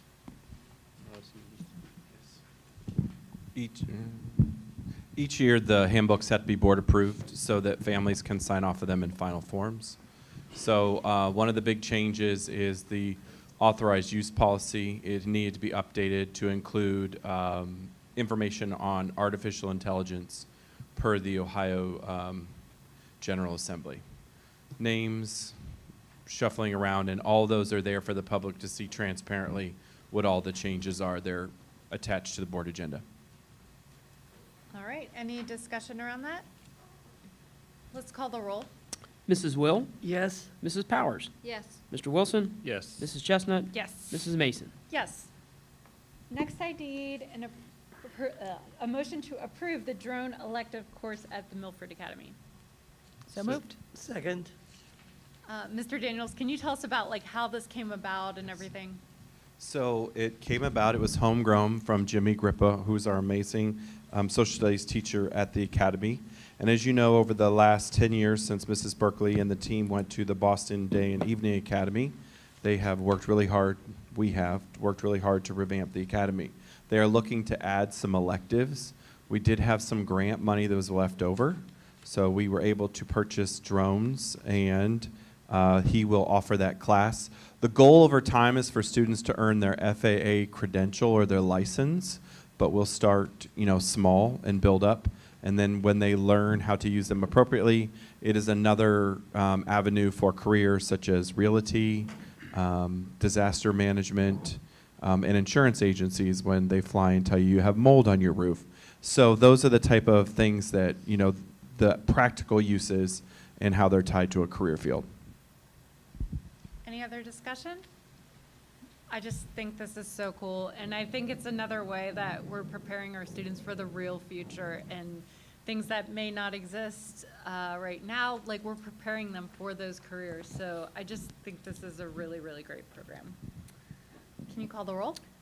Mrs. Will? Yes? Mrs. Powers? Yes. Mr. Wilson? Yes. Mrs. Chestnut? Yes. Mrs. Mason? Yes. Now I need a motion to approve the math purchase. So moved. So is it motion or it says information? I'm sorry. It is information. We're not voting on it. We already did. We're good, yeah. All right, so we are at the end of our cycle of revision for math, pre-K really through 12 this year. I want to start out by thanking the teachers. They are the most important folks that are part of this process. That would be Sarah Savitz, Kristen Horner, Jesse Merkt, Jen Weiler, Amanda Chandler, Stacy Vernon, Erica Roush, Christy Blankenship, Blair Slosher, Megan Davis, Michelle Reed, Michelle Thompson, Lindsay Shiflett, Katie Swing, Kayla Chitwood, Christina Hinchcliffe, Jen Borchers, Jen O'Brien, Sarah Otts, and then Kelly Ellison. The most important thing here is this is a 5-year adoption. It is not curriculum. It is a core resource. The standards are developed by the Ohio Department of Education and Workforce and voted on by the state. This was a long process that went from September to May. We are excited because we too, just like buildings, can come under budget. So we are $208,408.27 under budget for a 5-year revision. Our teachers are very happy after using math investigations for many, many, many, many moons, at least 11 years to my knowledge. Why are you looking at me? Because you used it. There was tremendous feedback for a change. So we piloted 3 resources. We built a site for our families to go out and look so they did not have to come here. They could go out online, they could make choices, they could read about the products. And it was 75% of our staff who were part of the pilot did choose Reveal. So it was pretty overwhelming, 3-to-1 there. So we are very happy. I am happy to pass the reins on to Kelly Ellison, who will work on the training this summer. We will be able to have all of our supplies shipped to us throughout the summer months, and we will be ready to go with a comprehensive training for our staff that will kick off on May 23rd. There are 3 optional trainings. They will be paid if you can't make any of those. You can also do an asynchronous online course. So there are lots and lots of supports, office hours, and free teacher one-on-one coaching opportunities that do come with Reveal. So that is another huge plus. No one has to be out there and wait for us to have another meeting, training. We will also train, just so everyone knows, our gifted interventionists, our co-teachers, and our EL teachers. So we will have over 103 staff members who will be trained and ready to go in August. And thank you for the vote earlier today. I just want to say too, I really appreciate that you took the time to build a decision log around this core resource. I know that that takes a lot of time to do and a lot of resources to make that happen. And I think that if you look at that decision log, you will see how much goes into a decision like that. And it's not just financial, although we do appreciate you coming in under budget. There's a lot of collaboration that goes on with our teams that are using this resource, and there's a lot of thought and a lot of testing that goes into this and really knowing and understanding both our students and our teachers. So I know that we do that for every curriculum resource, but I just think that the decision log really shows that played out. So I thank you for that. My pleasure. Absolutely. All right, we are moving on to business operations, and we have a Duke easement that I need a motion to approve. So moved. Second. Any discussion around this? Jeff, do you want to talk about this a little bit? It's just a short easement at the intersection of Eagles Way and Wolf Pen because Duke needs to relocate a gas line because of the lane widening and some of the storm piping that's going in. Great. Any questions? Nope. Please call the roll. Mrs. Will, Yes? Mrs. Powers, Yes. Mr. Wilson, Yes. Mrs. Chestnut, Yes. Mrs. Mason. Yes. And then we have some public participation. We do. First up, we have Mary Ferguson.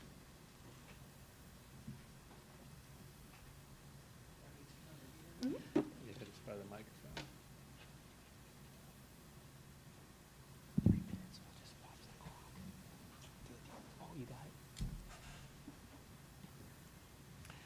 So first off, I wanted to say thank you for pausing the kindergarten. It's showing that you guys are willing to do the research, which is what we as a community need for you to do. Second thing, I have two questions. One is on the handbooks that you guys just approved tonight. There was a blank space because you're waiting to figure out what the phone section is. But I also think you need to reinforce with the coaches in particular that if students aren't allowed on their phones, it talked a lot about texting. A lot of them use GroupMe, that they shouldn't be using GroupMe to contact their students during school hours. Oftentimes, they offer opportunities on a first-come, first-answer basis, which means the students have to have their phones out during the school day. So when you look to update that portion, if you could do something about that, that would be great. And then I have two questions. One is about fiscal responsibility and busing for sports. I don't know if that's actually a requirement when we go to state minimums for busing. And we've asked the coaches, and they're all kind of like, oh, we don't know. But we will have buses next year. I just want to make sure the district is not paying for those. I kind of feel like the boosters or the sports themselves should pay for it, or parents can transport their kids because we usually go to the games anyway. And then the other question is dealing with the turf that was just bought. I don't understand why the boosters aren't paying 100% for it. I believe 10% came out of the general fund to pay for that. And I just kind of wonder about, when we're saying before, at least now we look semi-decent for a couple years, is that where we really want to be spending the general fund money? And that's it. Thank you. Okay, we have more participation. We do. Jennifer Culver.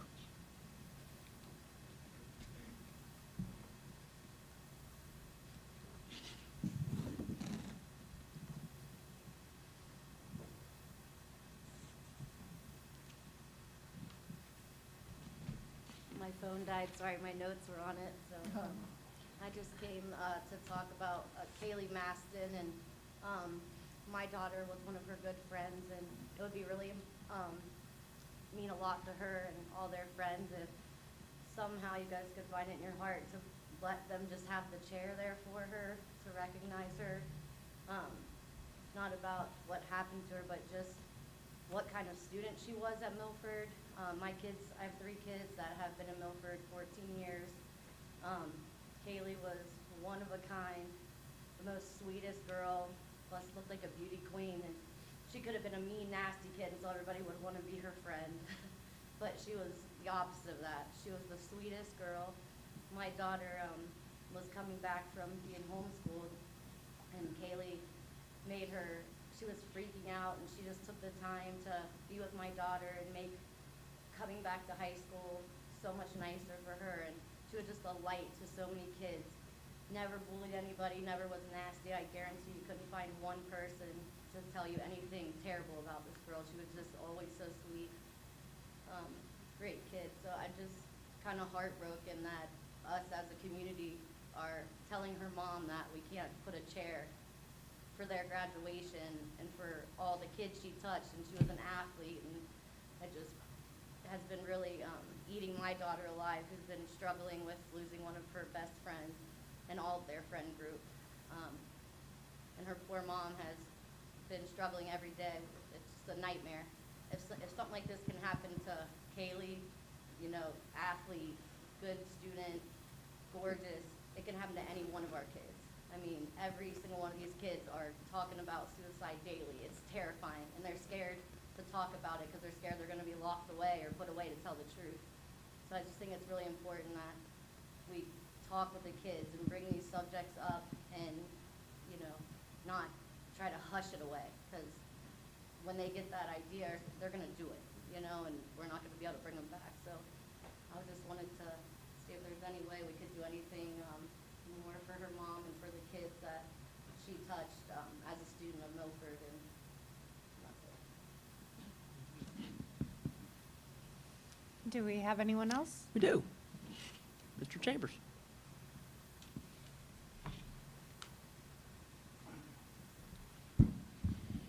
Before I get started, I would actually like to take a quick moment to thank Paul Daniels and wish him good luck. In my time here in Milford, I don't think there was a better person. I think the talk of how he has helped lead people, I saw that myself. I do think Milford is losing something great, and New Richmond is gaining something really great. So, Paul, good luck to you, sir. I come here in support of the Maston family, who has been through an unimaginable loss in recent years, the loss of which most of us will never experience. Being a father of an amazing Milford graduate, one that played sports his entire youth, made good friends, made some not so good friends, but stayed out of trouble, tested his father's patience, but was always dependable and trustworthy. He experienced some trying times. He moved from Loveland to Milford, but never enough. Nothing would ever get him to ever decide on a fate that was as irreversible as suicide. Kaylee was that, and then some, from what I've come to learn. She did make an irreversible mistake. My son was able to walk and receive his diploma, and Kaylee will not. If providing a simple empty chair would have provided the Maston family some bit of peace, knowing they could connect on that special day known as high school graduation, most in this community, as we've seen, would have agreed that that was an acceptable gesture. I've heard the district's expert opinions. I've heard opposing of opinions on what would be the best course of action. Let it be known, in this sensitive topic, there is no best or correct course of action, just the right one. Being humane and unpolitical in the beginning would have saved this district countless negative conversations on social media, attention from news companies, and now Union Township trustees and more.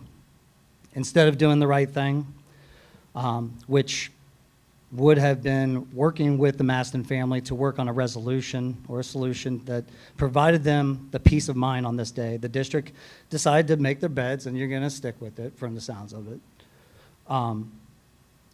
I think that's very unwise in an election year where we're seeing countless admin positions, how funny I mentioned Paul Daniels, being vacated because of what this community has asked from this administration for years. I think it's also very unwise for this community that has seen the district spend money on raises and bonuses and a building while screaming, we are reaching financial emergency soon. The wise thing would have been to understand, again, that this family is grieving. I'm sorry, that's 3 minutes. May I have another 30 seconds? Our policy is 3 minutes. The wise thing would have been to understand. That's 3 minutes, sir. That's. Thank you.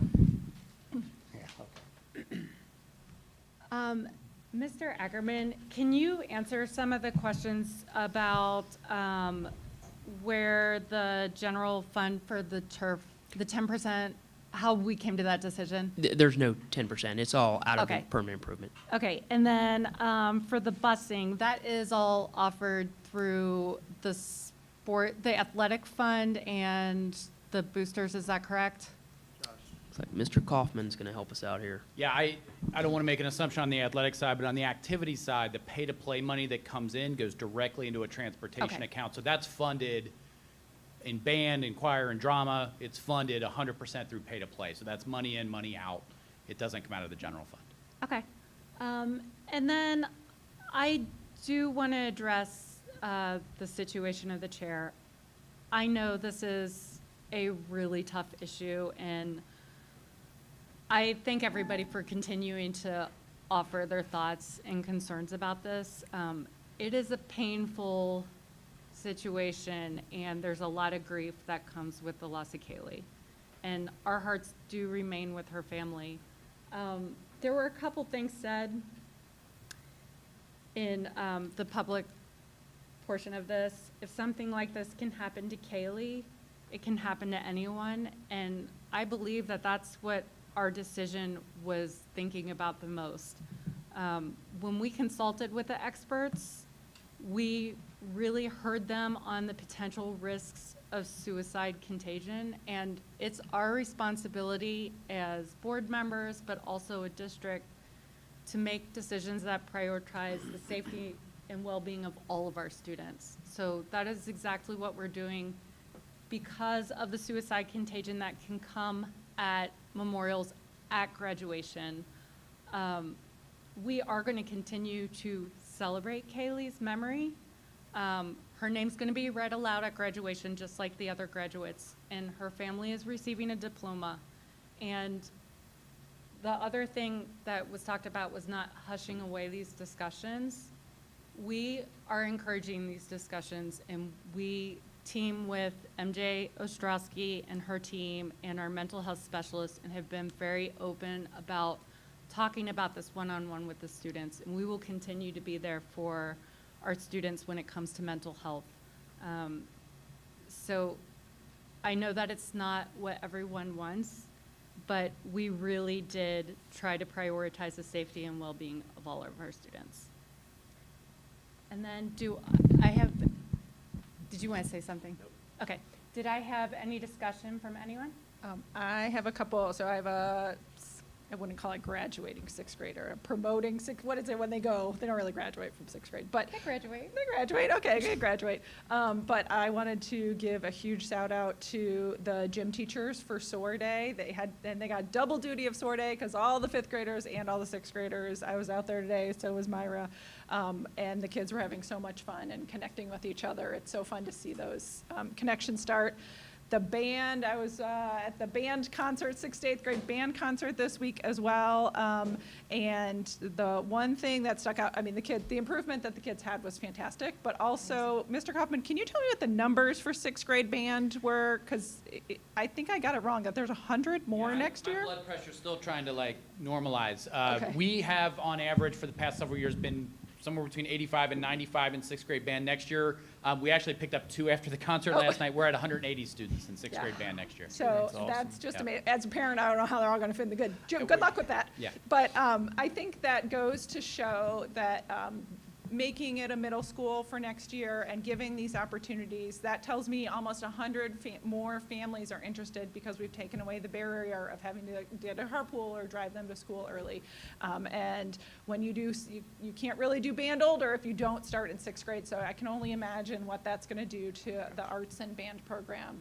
And I'm sure choir saw a similar increase. I was not at the choir numbers concert, are up too. but- We have over 50% of Milford Middle School be taking music next year in some capacity, Wow. which is That's awesome. So just kudos to all of the teachers. I mean, like I said, I was seeing 6th grade things this year, but I know there's a lot of great things going on as we wrap up the school year. I have to piggyback about the band concert. It was 6th through 8th grade. I was not expecting much from a junior high band, and it was so amazing to see the 6th graders, and they started with hot crust buns, which I love because that's the only thing they could play the whole first quarter. And then they went into 2 or 3 amazing, complicated songs. And then they left the stage, and the 7th grade came out, and they were just so much more impressive, so much more complicated, so many more instruments and harmony and rhythms added. And I thought, well, they can't top this. And here came 8th grade, and it just blew me away. I think you could have been at most high school band performances. It was just amazing. I wish everybody could see the 6th and the 7th and the 8th. It was impressive. That's cool. Yeah, and I would just say, and if Parker, if you could make sure this gets into the update for the meeting, is just to make sure that the community, and I only ask that because I know there's probably only tens of people watching right now, is just to make sure that the community understands to, you know, support the PTOs and PTAs whenever they can. You know, I was talking to the PTO at Pattison after I went to the carnival there, which was phenomenal. They had a great turnout. The weather was great. They had so many things there to do, but they were, you know, very overwhelmed. There wasn't very many volunteers that signed up, but the place was full of people, so we know everybody loves it. And I don't think people always understand that a lot of those special activities at each individual school is not put on by the administration or the school board. So it just doesn't happen if nobody volunteers. So let's just make sure that we're continuing to communicate that out for our PTOs and our PTAs that are putting in so much work, that people can, you know, sign up for even small shifts if you can. You know, I've done it. You know, I know Myra's done it. It's painless, but the show does not go on if nobody signs up, and it is crucial to them. I mean, we see all the time on our donation pieces of just how much equipment and rock walls and just so many things that are donated by our PTO, PTA, and just the community engagement piece of it all too. So let's just make sure we're continuing to support those folks so they're not doing it on their own. Great. With Ooh, that, I got one thing I have to go mention ahead. before we close up shop. I just want to mention the fact that we made the decision to disable comments on Facebook, and that is for the foreseeable future. The social media platform was originally the intent for the original platform was to share information. It is not a space for open public debate, and then most recently we've had some posts that were, I would say, non-related. So there was non-related items going into those posts. Excuse me. We certainly welcome family feedback. We will ask that you know, folks reach out to us directly if there's feedback they want to give. I think that is the appropriate platform for folks, not our Facebook page. And we'll continue to evaluate this over time, but for the foreseeable future, Facebook comments are off. Yeah. I mean, I completely agree with that. I mean, I know that it goes off the rails in there, and people are more than welcome to email us or communicate in any other way, but that's just, I think the only other thing I'd say about it is that people think that we read those things, right? There'll be people that expect a response to something that happens on social media or something like that. If we receive emails or communications in that way, we respond within generally 24 hours. You know, our administration is very open to meeting with people if that's necessary, but it gets, you know, just people should understand that we are not monitoring social media, so. True. Anything else? What's that award in front of you? Oh, yes. Oh, yeah. I meant to talk about that. Okay. Thank you. So, I was we wondering why there's were nothing in front part of me. of the BAM Awards this year, which are put on by Miami Township.